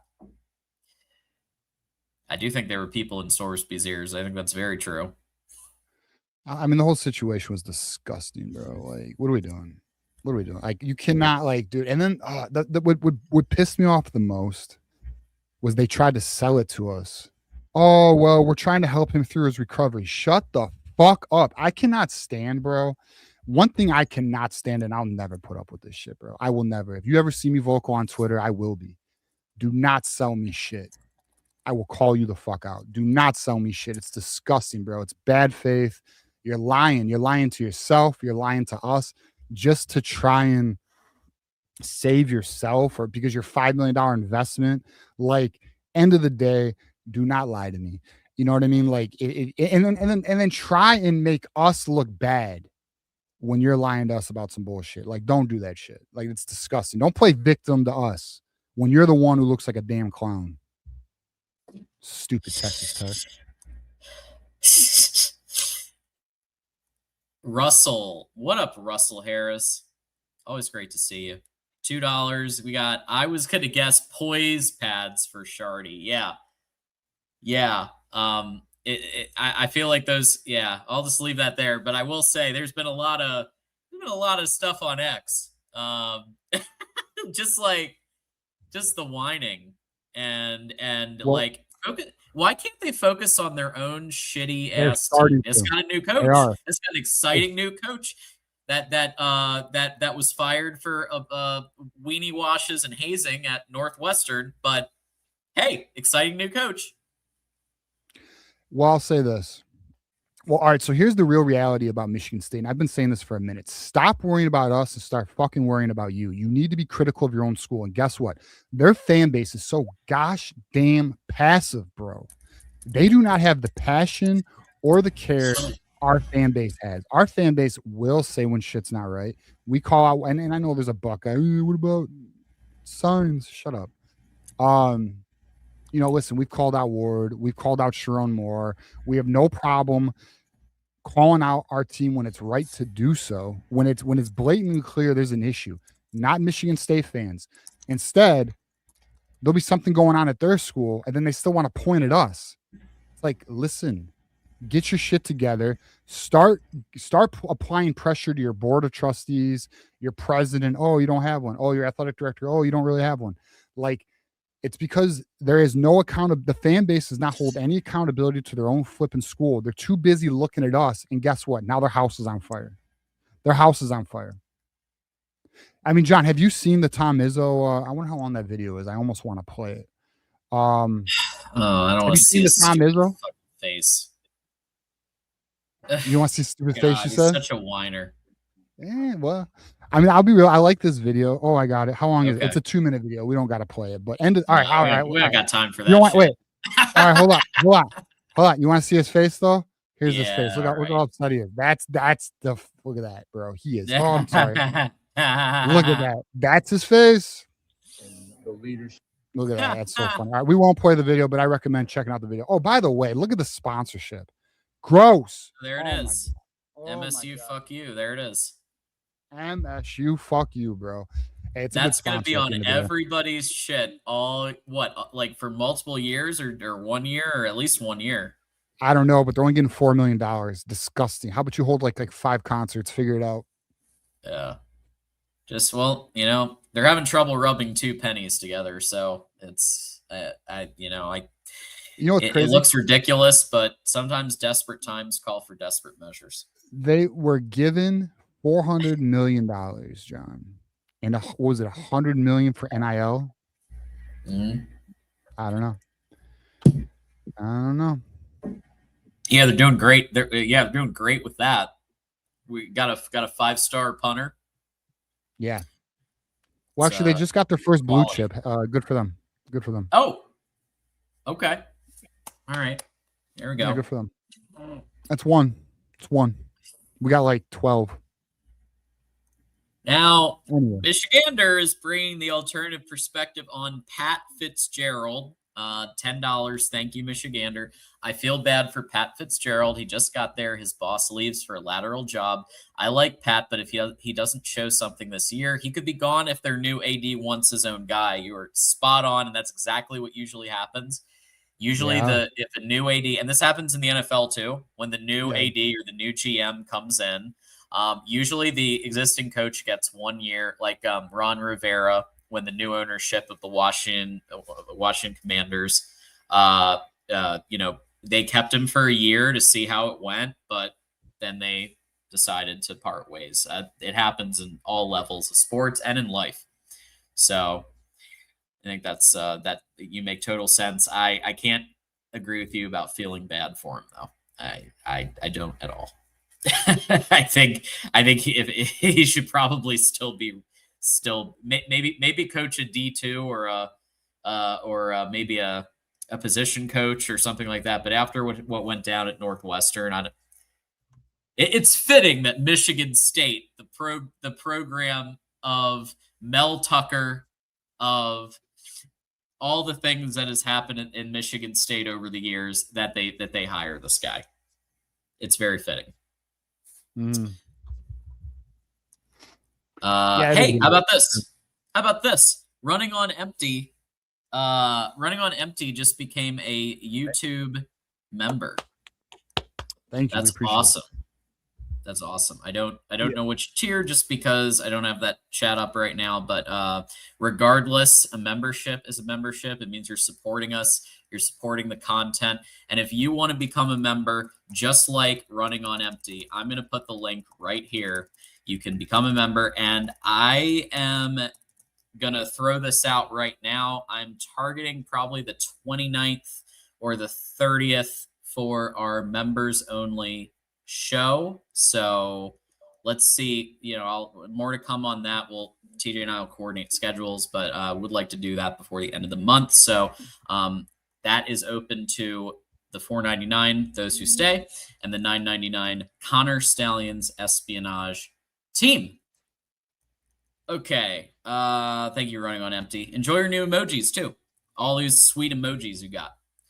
GT says, with the 5, my sources are telling me that MSU spent most of the $400 million endowment on the AD severance package, leaving very little for NIL. You heard it here. You heard it here, folks. It is what listen, there's not much to say, John. It's almost sad. Yeah. It's like at some point, it's just You know what? I mean, look. I mean, 4 and I'll 8, be real. 4 and 8 every year. It's hard. I'm at the point. I'm at the point with Michigan State where it's like, trying to help him ride a bike again. Like let's get him on the what do they got? The shit. What do they call those things? The little wheels on the side. What are those called, John? Trying to ride a bike, training wheels. We gotta get them on some training wheels. We gotta get them some training wheels. Teach them how to ride a bike again. They don't know how, John. They don't know how to ride a bike. They don't know how to be competitive in football anymore. It's a bad look for little brother. We gotta help little brother out a little bit. I mean, it's getting a little too easy. It's like they're becoming Minnesota. Actually, Minnesota's actually better. That's disrespectful to Minnesota. They're becoming Rutgers of 2020 or 2015. You know what I mean? Garbage. Oh, Jay's gonna rile you up with this one with the 2. Them jersey sponsors will get us plenty of dollars, TJ. Jay, what did I tell you? What did you see what Michigan State did, Jay? What did I try? Listen, I'm trying, brother, when I have those talks about jersey sponsorships and I try and tell everybody, let's not go that road. It's because I have seen the future, and it's not good, Jay. It's not good, Jay. It's a bad time. It's a bad time. We have to resist. So I hope you stand down and you join my cause of just say no to jersey sponsorships. We need T-shirts. John, we need fucking just say no to jersey sponsorships. It needs to be a T-shirt. I like that. That's nobody copyright it. Write it down. Maybe we'll have 2 shirts. One that says just say no, and then one that spread says and smash. Hey, a little patch is okay. There, people can choose, and we could have a sell off. That would be great. Little patch is okay sometimes. Anyway, let's go to GT. GT says with the 5, UCLA has a receiver with a solid resume that could be a huge help to us on special teams. We should target him in the portal. Last name Morgan. First name James. That? Yeah, James. Heard about him. The Flame. Heard he's good. Listen, I believe West Coast kid. We and myself probably the most of all have talked some shit about Morgan, but I'm going to say one thing. I do think he was done he wasn't exact. The coaching did him 0 favors. Okay. I understand that he goes back to high school with Bellamy, but look at what happened. Every single receiver, with maybe one exception, got worse under Bellamy. And Andrew Marsh, is it any coincidence that Andrew Marsh was the best receiver who had the least amount of time with Ron Bellamy? Like, is that any coincidence at all? I don't know. But now he's now he's in a great role. He's in a recruiting role. He loves Michigan, played for Michigan. Love it. Absolutely love it. But I'm going to be fair to Samaj. Like, that wasn't all him. There's some shoddy coaching going on last year. And we've actually heard more since we talked about it as it was happening, that it was really bad, and that the players, the coaches that stayed, all like we're hearing from everybody, like the current staff is so much more respected, appreciated, liked because of the structure that they put in place, the accountability. That just wasn't there before. So, Goats has been a member for 13 months. Fuck Ohio State. Fuck Michigan State. Fuck Notre Dame. The whole SEC. Go Blue. Block M. Foam Finger. Wolverine. Helmet. Thanks, John and TJ. Hit that like button. Quinn Burger Stallions. Boom. Hit that like button. Thank you so much for that, Goats. 13 months. We appreciate you so much. Goats has been standing in the paint with us. He's been supporting. He's been promoting. He's been doing it all. So thank you. How about Christ is King here? I appreciate you guys every week. Thank you for everything you do. You know, these types of comments, we try to highlight every single one. And it's because, like, when someone takes the time to type something like that, they don't have to. They could be off on the floating trapeze. They could be off playing football or watching the World Cup or doing so many things. But they're here, and then they're typing something like that, like a nice comment like that. Like we gotta say thank you, you know, if we see it. Yeah, that's very nice. I mean, end of the day, we get a lot of love from the community, and it means a lot. I mean, it really does. Every single one matters. I mean, I try, and I'll say this when it comes to the videos too. I try to read them all. I mean, sometimes we're busy, but try to respond. But yeah, it's just appreciated, man. It really is. It does matter. We'll put it that way. It does matter. It does. Jay also is challenging everybody. It's just 4 likes now till we get to 100 in chat. Let's get her done. Let's get her done. And Austin, so talking about Jakari Lipsy, trending to be a 5-star, it sounds like, according to Austin. Are we talking about, like, in the next rankings? We're talking about, like... well, he got in the 247 rankings, I believe he's 36, so we'll see. I mean, On3 is going to have to update theirs. ESPN, we'll see. I mean, end of the day, I mean...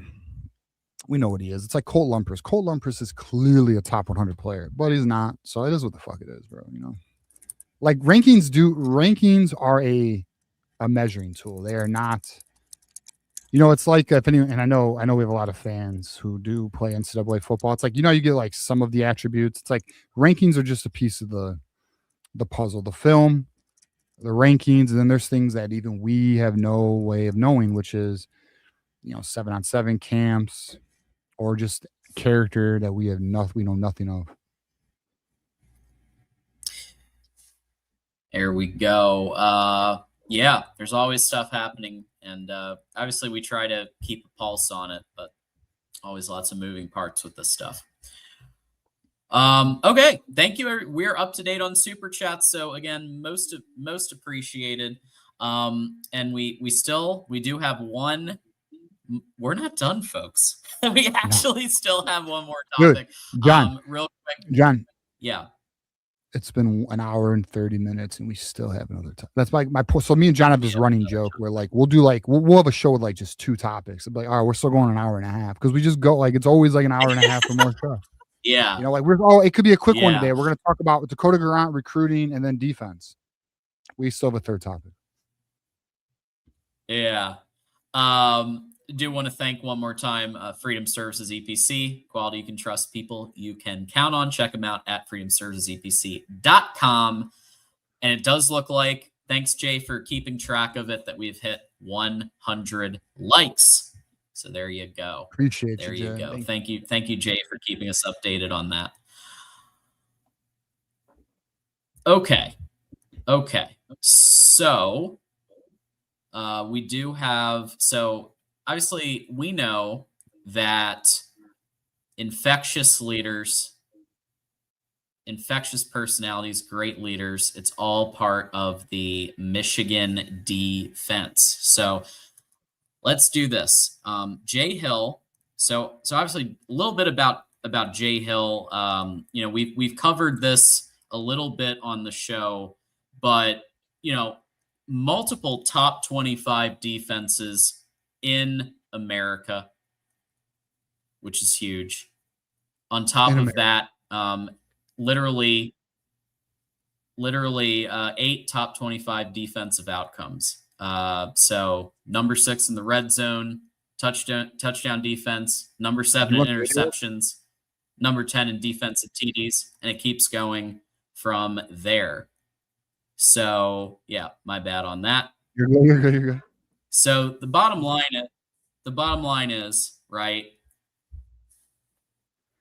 this is exciting. And there were theories going on. There were theories going on that the defense was going to backslide a bit. Part of that was because of Cole Sullivan deciding to go to OU. Part of it was, yeah. He is missed. He's probably going to be a backup at OU, so that's it's rough, but them's the breaks. But the bottom line is, I don't know if it is going to backslide like we kind of originally thought right after the news about Whittingham. If we look at defensive, we'll start defensive end. All reports show, TJ, that John Henry Daly is going to be playing, and he's going to be playing at pretty close to 100. Like both him and Rod Moore are slated to be back. That is devastating for opponents, because I think for the first time in 3 years, we had some in 24, but the rush last year was nowhere near where it needed to be. We couldn't get to Ohio State quarterback. We couldn't get to Arch Manning. We couldn't get to Julian Sayin. We couldn't do it. But with John Henry Daly Sr. and Cam Brandt, I think we're going to be in a really good spot. Daly was that first team All-American last year, and Brandt being a very experienced player, I do have them taking those roles. What do you think about their ability to kind of, as opposed to what we had last year, just taking that step? So we're talking specifically the starting 4 defensive line? Yeah. Yeah, I mean, I think we're on the same path here, right? John Henry Daly, Inaweta, right? Trey Pierce and Cam Brandt. That's the 4 you had, right? Okay, so I mean, exact same. Yeah, they're the next 4, right? I mean, that's the theory. Now, John Henry Daly is apparently at 100% right now. Apparently at 100%. So we'll see how we'll see what we hear out of camp. He's supposed to be full contact, ready to go. Cam Brandt was stepping up. Should be a defense or defensive line that offers Jay Hill what he needs so he can run man coverage on the back end and run some disguises. That said, though, there's some wild cards, John. There's some real wild cards of this defense, and I kind of want to hit on those. Are we good with talking about the potential rotational pieces, Joe? Let's go. All right, here are my 3 wild cards that are going to make this defense either top 30 or top 15. Number 1, Nate Marshall. Nate Marshall, if he can, listen, former top 100 player, borderline 5-star player, athletic freak. We saw him at the spring game, looks nasty. Boy is getting physically built, man. Nate Marshall, if he can step up this year and he could be part of the rotational, maybe even starting opposite of a John Henry Daly. Yeah, that'd be big time. That would be wild if he took that role. The number 2 is none other than, and I see it in the chat. Number 2 is Carter Meadows. 6'7". Huh? Who? Carter Meadows. Carter Meadows. Carter Meadows, 6'7". 252.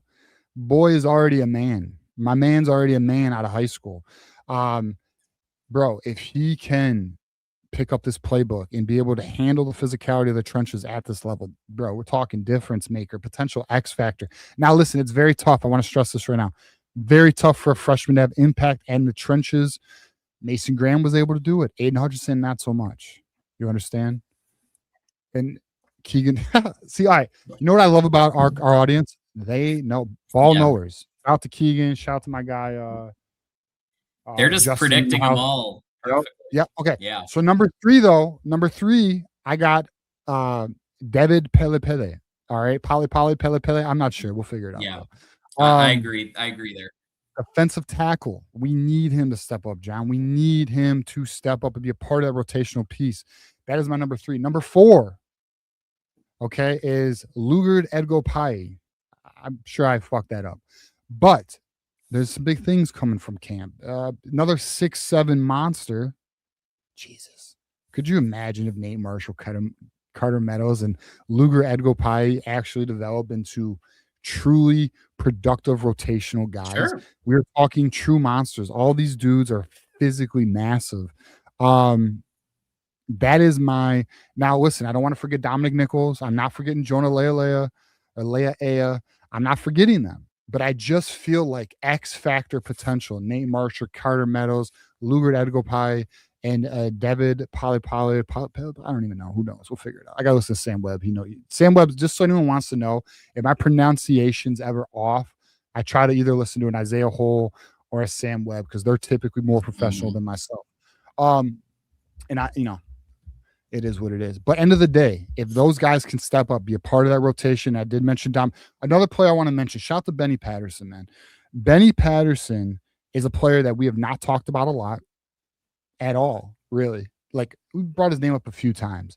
Well, there's a belief that he is making his way into the rotation. And if anyone saw, and shoot, let me see if I can find it. I don't know why I didn't think about this sooner. John, there was the defensive lineman with Coach Larry Black and Powell. They had a recent little team bonding experience. I'm hoping I can find this. Our boys are looking massive. Benny Patterson's looking like a damn monster. Doug Elisai is doing an amazing job right now because that's the other thing too. We all saw the spring game. Although it wasn't the most amazing spring game, we did see the physical maturation of our defensive line. Like, these boys look like, I'm not even no hyperbole, the NFL linemen. They really did look like NFL flipping linemen. Actually, I don't know if I can find it. But end of the day, if I do find it, I'll pull it up. Oh, here it is. Shit, here it is. Check out our boys, bro. Fucking just beasting, dude. Just beasting, bro. Look at won't let me zoom in, son of a bitch. Anyways, you can just see our boys are fucking massive, bro. Beasting. So big dogs. So I'm excited, man. I'm excited to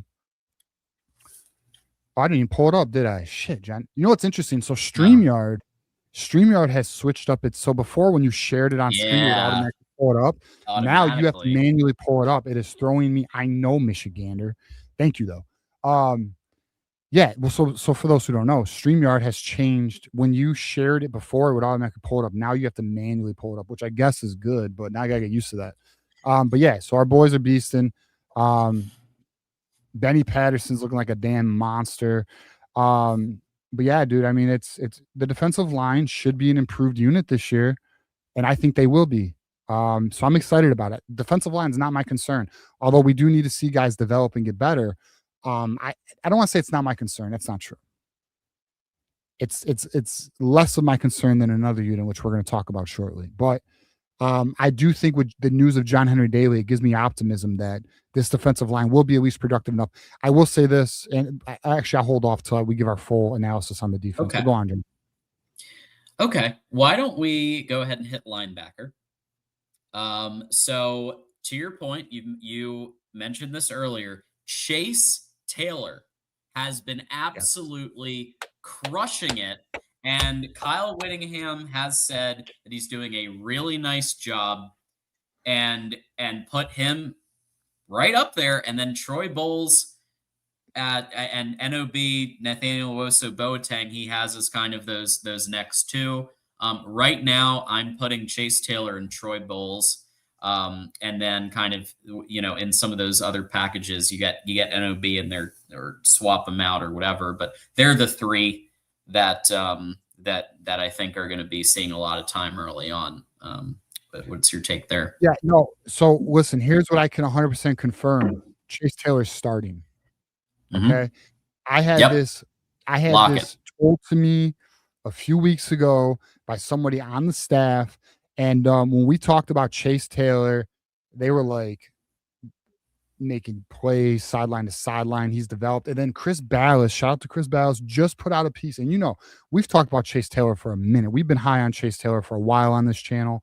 But Chris Ballas just put out a piece saying Chase Taylor was the biggest riser in spring ball on the defensive side of the ball. So fully anticipate Chase Taylor to handle. I think it'll be the will position. So we'll see on that.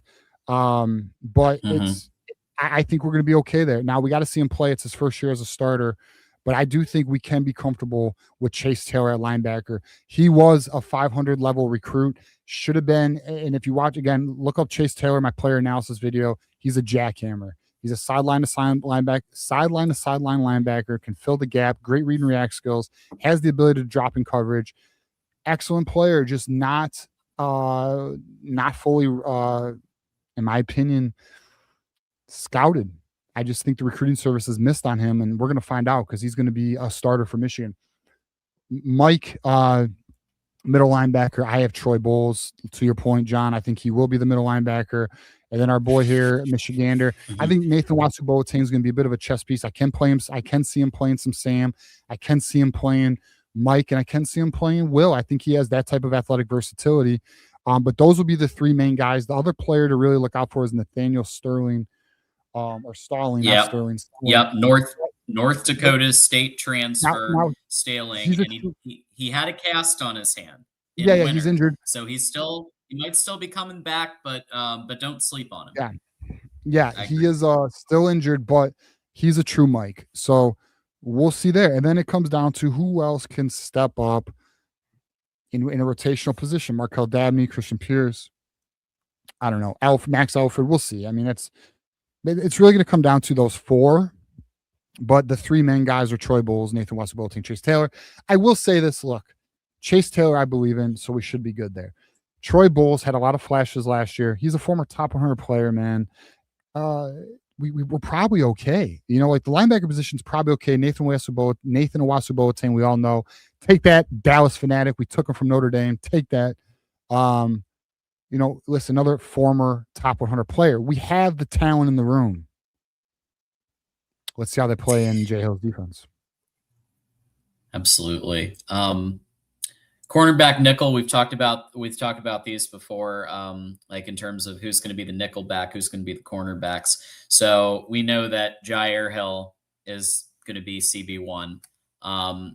Here's where there's a lot of uncertainty, is who's going to be taking nickel and who's going to be taking CB2. I asked, and I think I mentioned this before, I've asked some people who are much more ingrained in reporting and covering the team and going to the practices and all of that. And they told me that it is absolutely not set in stone who's going to be which. Zeke could be nickel, Zeke could be CB2, Smith Snowden, or they could literally just kind of see who's doing better the first couple of games and adjust. But it seems like they're both going to Zeke Berry and Smith Snowden swapping out nickel and CB2, at least for now. Yeah, so Jair Hill, listen, there is a lot of hype on Jair Hill coming into the season. There's a lot of reports, a lot of publications, top 100 players coming in to the season. Jair Hill is a top 30 player, which is essentially a first-round pick projection type player. I mean, that's what's coming out of the national media. Johnny Olden Jr. did point out to me, along with the Rock Boys, shout out to them, when we did our show together a few weeks ago, that Jair Hill is like ranked second in corners in the nation on some ranking list. Like, Jair Hill is expected to have a very big year for Michigan. We will see. I'm excited to see that. I do think, listen, we watched last year. I mean, there was some criticism on Jair Hill, so I'm very interested to see how he takes the next step as a player. To your point, Smith Snowden, that's actually a big time. That's a cornerstone player that people are not realizing. If you're not realizing, whether he plays nickel or the number 2 corner, to be determined, but we're definitely, here's what we know, Smith Snowden's playing. The other one, Zeke Berry, we're confident he's playing, right? So he's either playing nickel or corner, to John's point. Then it comes down to Shamari Earls, Josiah Edmond, and Jamarion Edmond. Mm-hmm. we'll see. Those are going to be your wild cards. Those are going to be the ones who are, again, those type of players determine, are you a top 15 defense or are you a top 30 defense? Because I do think this will be a top 30 defense, but go on, John. At least a top 30 defense. Listen, Jamarian Vincent's been making moves. Nobody sleep on this kid. Like he has been making moves. There's something deep down in my heart. It's like Shamari Earls is going to take that step. He's got the talent. He obviously did some things last year. I don't put that all on him, though. I put that on the absolute failure of leadership of our coaching staff. He's got talent. We were very high on him coming in. We were high on him when evaluating his film, and I think I think Earls is going to take a step. Well, I'll tell you what, and I'm going to say this very respectfully, he better, because the staff betted on Earls and let Sanders go to Dallas Fanatics' ugly team, Notre Dame. Right. We lost Jaden Sanders, who balled the fuck out because the staff betted on Shamar Earls. Now, I don't know if Earls was cheaper than – I don't know what the hell went down, all right? I don't know the reality of the dynamic, but we lost a damn good freshman corner.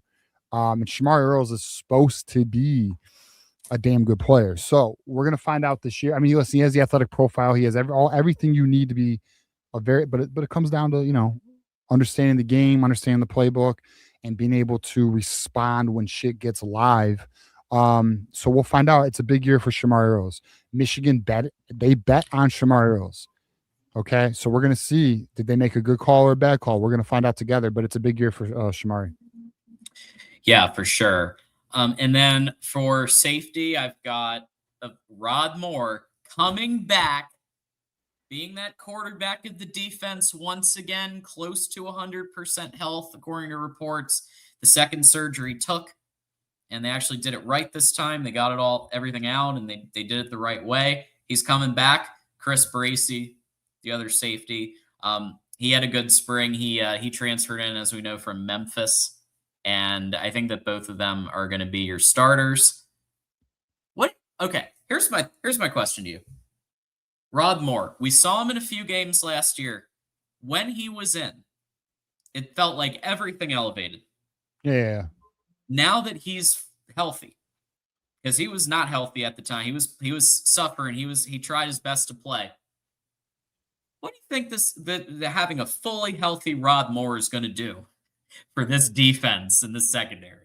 Okay, well, actually, I'm glad you went this route. So, listen, by all accounts, Rod Moore is on schedule to play this year. And there has been some videos of him weightlifting, and he's not lifting lightweight, okay? So, it's encouraging, and I'll tell you right now, John, if Rod Moore is in this defense, this is what we're talking about. The difference between a top 30 defense, which I think is the floor, the ceiling probably is top 10, but I'm going to say top 15 because I got to see the proof of concept.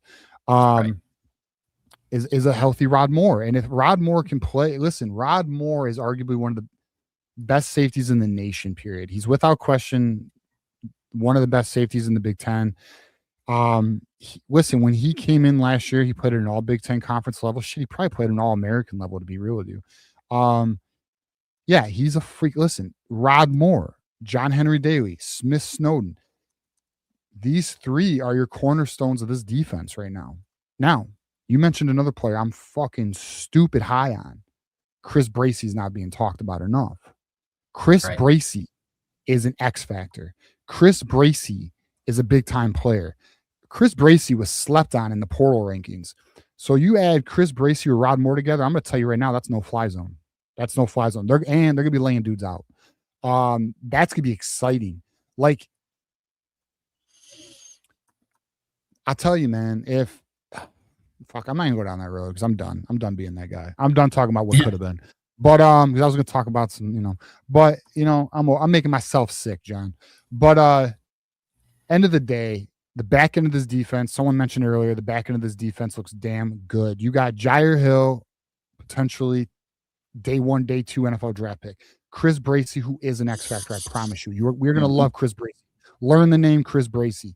And by the way, for those who don't know, transferred from Memphis. He's a very nice player. Yep. Rod Moore, All-American, all Big Ten level player, big time. And then you got Smith Snowden, who's nice as fucking Zeke Berry, another year older Zeke Berry. Dude, the back end of this defense is. I mean, I don't know what it shapes up against the rest of this conference, but it's back end. This defense is elite, so it should be strong. The depth is going to be very interesting. We do have depth. What about Kainoa Winston? What about Jordan Young? What about Mason Curtis? You know what I mean? Like how does this shape? I think Chris. What about Winston and Tatum? What about Winston and Tatum had some good springs? Well, yeah, we'll see. We'll see. Jordan Deck's awesome. He's a freshman though. You know, and then linebacker. I'm gonna be real. I'm gonna be real. I'm starting to get high on the Chase Taylor, Troy Bowles, Nathan Wasu Boateng. Listen, they're young, so there's gonna be some mistakes. There's going to be, but that's an athletic ass group. Mm-hmm. You know, that's an athletic. And then at this defensive line, I'm gonna tell you right now, the news of John Henry Daly and Carter Meadows coming in at 6'7", 252 as a freshman. And then I'm becoming, you know, if you guys listen to us all offseason, we talked about my concerns are the front seven of this defense. It's lessening. My concerns are lessening. I'm becoming far more optimistic, especially when you look at the size of our defensive linemen. You look at you hear about John Henry Daly being 100%. Like John, we all know this. I was skeptical as shit. I told our audience to brace for John Henry Daly not being ready for the start of the year. A very honest medical miracle. What has occurred with John Henry Daly and this Achilles recovery is insane. This is not normal. This is medical. We are seeing Achilles becoming the new ACL, which is nuts. That's crazy. But we literally are watching this in real time. But yeah, I mean, look, the defense is looking pretty damn promising here. So now you mix in Jay Hill, who's a chess player. Now let's see how do they adapt to this new defense, this new terminology, this new scheme. There's a reason Kyle Whittingham moved heaven and earth to get Jay Hill here. BYU fought hard to keep. Had to pay a lot. Yep. Lot of money. He's very highly paid DC for a reason. He was a former head coach, so also has that head coach mentality of like true leadership. The defense may be a head coach in the future, even potentially here at Michigan in the future. And I think things are really bright on the defense right now. So really exciting stuff, TJ, on both sides of the ball for September. Yeah, no doubt. Excited, man. I mean, look, we are in June. We have a month and a half till fall camp begins. And then we'll start getting some information leaking from camp, which we'll have more to talk about. Although I'm going to tell you, it could be a little dry over the next month and a half because there's about to be a new phase in summer conditioning for the boys. Listen, there'll be some nuggets that come from that, but sure. But recruiting dead periods in July, which sucks. So it's gonna be an interesting next month and a half. We'll figure it out though together. One thing's for certain, two things for sure. Michigan always gives us something to talk about. There's always something's going on. Pretty much always. Either there's some major event or there's some major donor situation or there's always something going on. It's never a dull moment here at Michigan Wolverines Live. Watch the internal investigation come out. That'll probably be it. And then Ward gets fired. And then Ward gets fired. Fuck. Dude, if Ward gets fired, I will be on here whenever it happens with champagne. Okay. Teflon Don don't get fired, bro. You can't get Ward. He won't. I don't think he's getting fired. Teflon Ward, bro. Did you hear the latest of? I know we're right, but did you hear the latest craziness that he claimed it was his idea to investigate himself? And is anyone believing that? Like anyone with a brain believing that? I like Ward. Ward's like I'm gonna tell you right now, I'm becoming a fan. I'm becoming a fan of Ward. He's just a villain.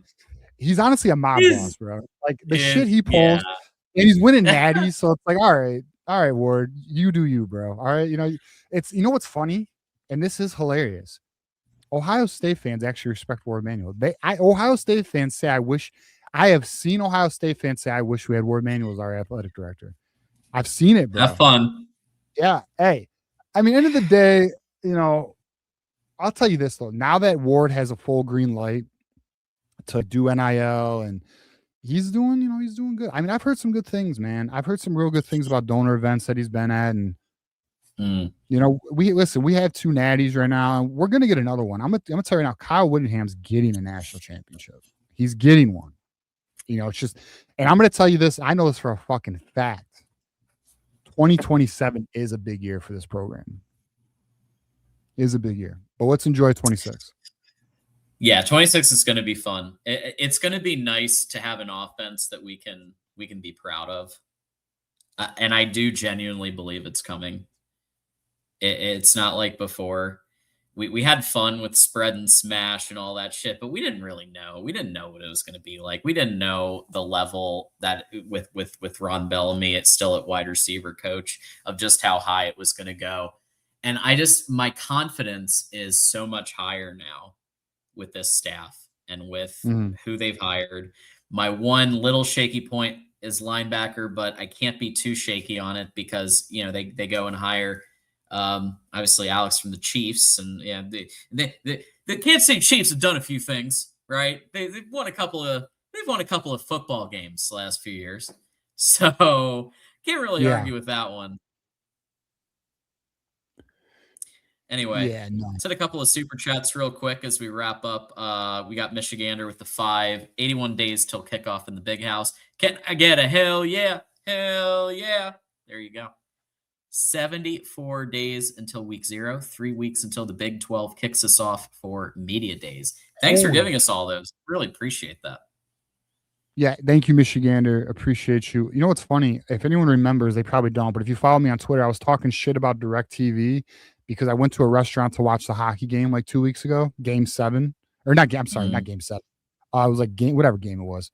Dude, DirecTV just DM'd me. It's so funny, bro. They're like, oh, sorry they saw my tweet, bro. That's so funny. What a world. Go on. I'm sorry. Just that was hilarious. You're good. You're good. We just got one more. Michigander with the 2. Nathaniel Owosu Boateng will be your Sam backer. Potentially, yeah. I mean, he could play that role. I mean, shit. Nate Marshall can play that role. I mean, I don't know. It's gonna be interesting to see. David Ajabo was a Sam backer for just anyone wants to understand the profile it takes for that. Although, a little bit different defense, but we'll see. We'll see how this comes together. Listen, best players are going to get on the field, so we'll find out how they use these chess pieces. Yeah. Yes, I don't know about Sam linebacker. We'll find out. I do. He's got the speed. I don't know. I think he's going to be one of the others, but hey, listen, anything's possible, and I trust Jay Hill and Alex Whittingham to evaluate that a hell of a lot more than I trusted the previous crew. So if that's what they choose, totally cool with it. And then we've got another one from Christ is King, a comment here. I have a question for you, TJ. A Michigan Natty this season or a Lions Super Bowl? What a question. Holy shit.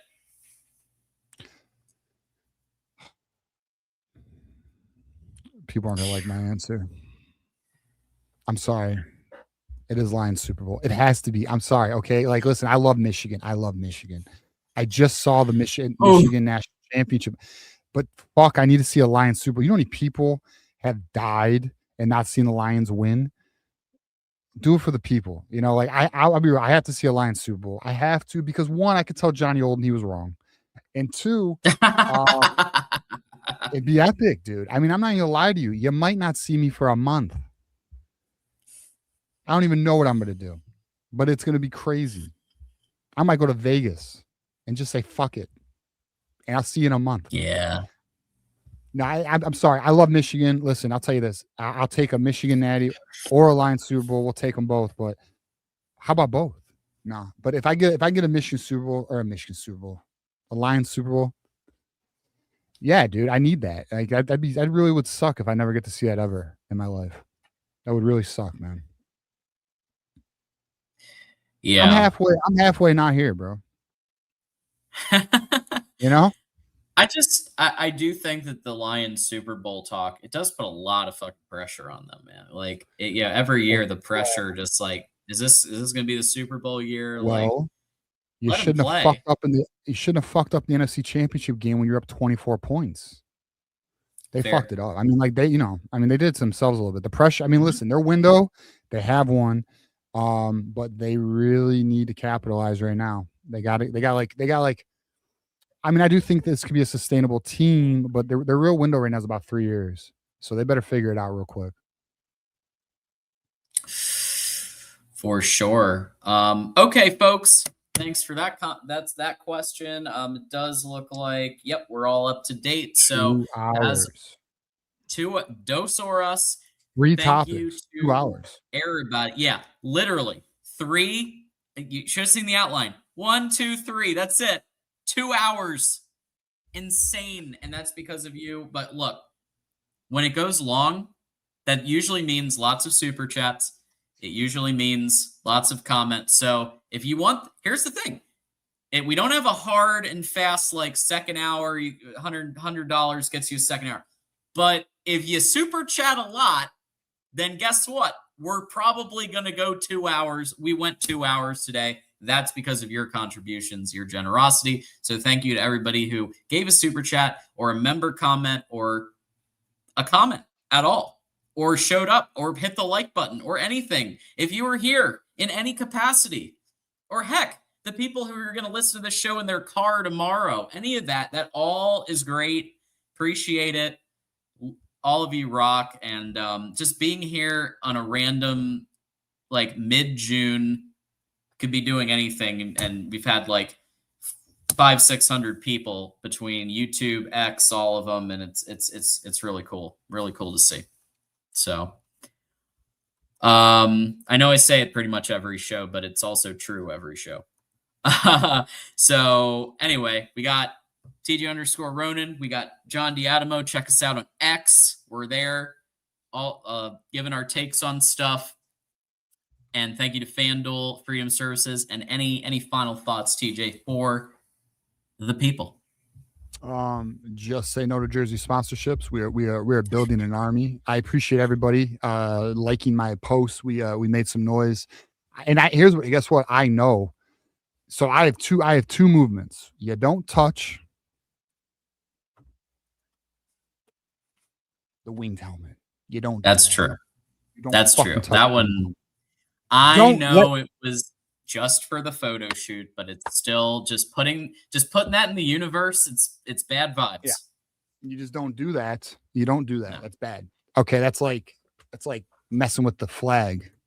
Anyways, and then you don't do sponsorships on the jerseys. Like, what are we doing? We don't talk. But here's what I do know. I do know Michigan. I do know people in Michigan see these things because Aaron Billis, who's a design, one of the whatever he is at Michigan. I'm not entirely sure what he does, but he saw the outrage over the helmet. He let everybody know not to worry. But I'm going to tell you, boys, stay strong, keep fighting, and we don't give up. We stay strong together. And if you want to debate it, Thursday, 8 p.m. There you go. That's right. Oh, I forgot about that. That's right. Check it out. Thursday at 8 p.m. The Michigan call-in show with TJ and Johnny will be on, it sounds like, and we'll be here. Absolutely. And actually, yeah, we got a guest. And actually, John, I just had another guest just reach out to me. Oh, snap. We will definitely be having join the show, the Tuesday show. We will definitely later this month. We will have them on. I think. Hold on, let me just confirm. Yes, later this month. Let's go. So we'll have a guest for the Tuesday show, and then this Thursday we got another fun guest for everybody. So we'll have a good time. Facts. This is holy crap. This comment here. Wow, that is big. And $1.99. Wow. Mm-hmm. Did this man just put us up with Joel Klatt? I mean, dude, he's on TV. He's on, he's on Fox. He's doing it. He's doing the damn thing. He was commentating on UFL. These past couple of months. I mean, My favorite. So what's funny is we've been all right, and I mean this humbly when I say these things. People have said, oh, you guys and Josh Pate, you guys, and obviously Sam Webb, and like everyone has their favorite Michigan podcast, Blueprint, Dallas, Isaiah, Sam Webb, or whatever. But which we appreciate clearly. I mean, greatly. But then we know the occasional people are like, oh, you and Joel Klatt or you and Josh Pate. Now I hold me personally, Joel Klatt and Josh Pate are my two favorite. I think they're the best. They're legit. I think Jake Butt's pretty damn good too. Had some questionable positions like Biff Poggi, but sure, whatever. We've all taken an L here and there, but yeah, no, just greatly appreciate it. It means a lot. It does mean a lot. I mean, no bullshit. So we do appreciate that. Yeah, and then Christ is King going a step further. Oh shit! That's wow. Hey, tell Joel Klatt what's I'm just kidding, don't do that. Yeah. Tag Joel Klatt. No. So yeah, if everyone wants to tag Joel, hey, listen, we would love to have Joel Klatt on the program. Okay, anytime, open invite for Joel Klatt. You know what? Let's shoot our shot. We'll reach out to him. Let's shoot a shot. He might be bored. He might not have nothing to do in July. He might have nothing. Well, yeah, because he just wrapped up with UFL, so he's got a little time before football season, before college football. Yeah, there you go. All right, folks. That does it for tonight. And as always, it's always go blue, fuck Ohio, and we'll see you soon.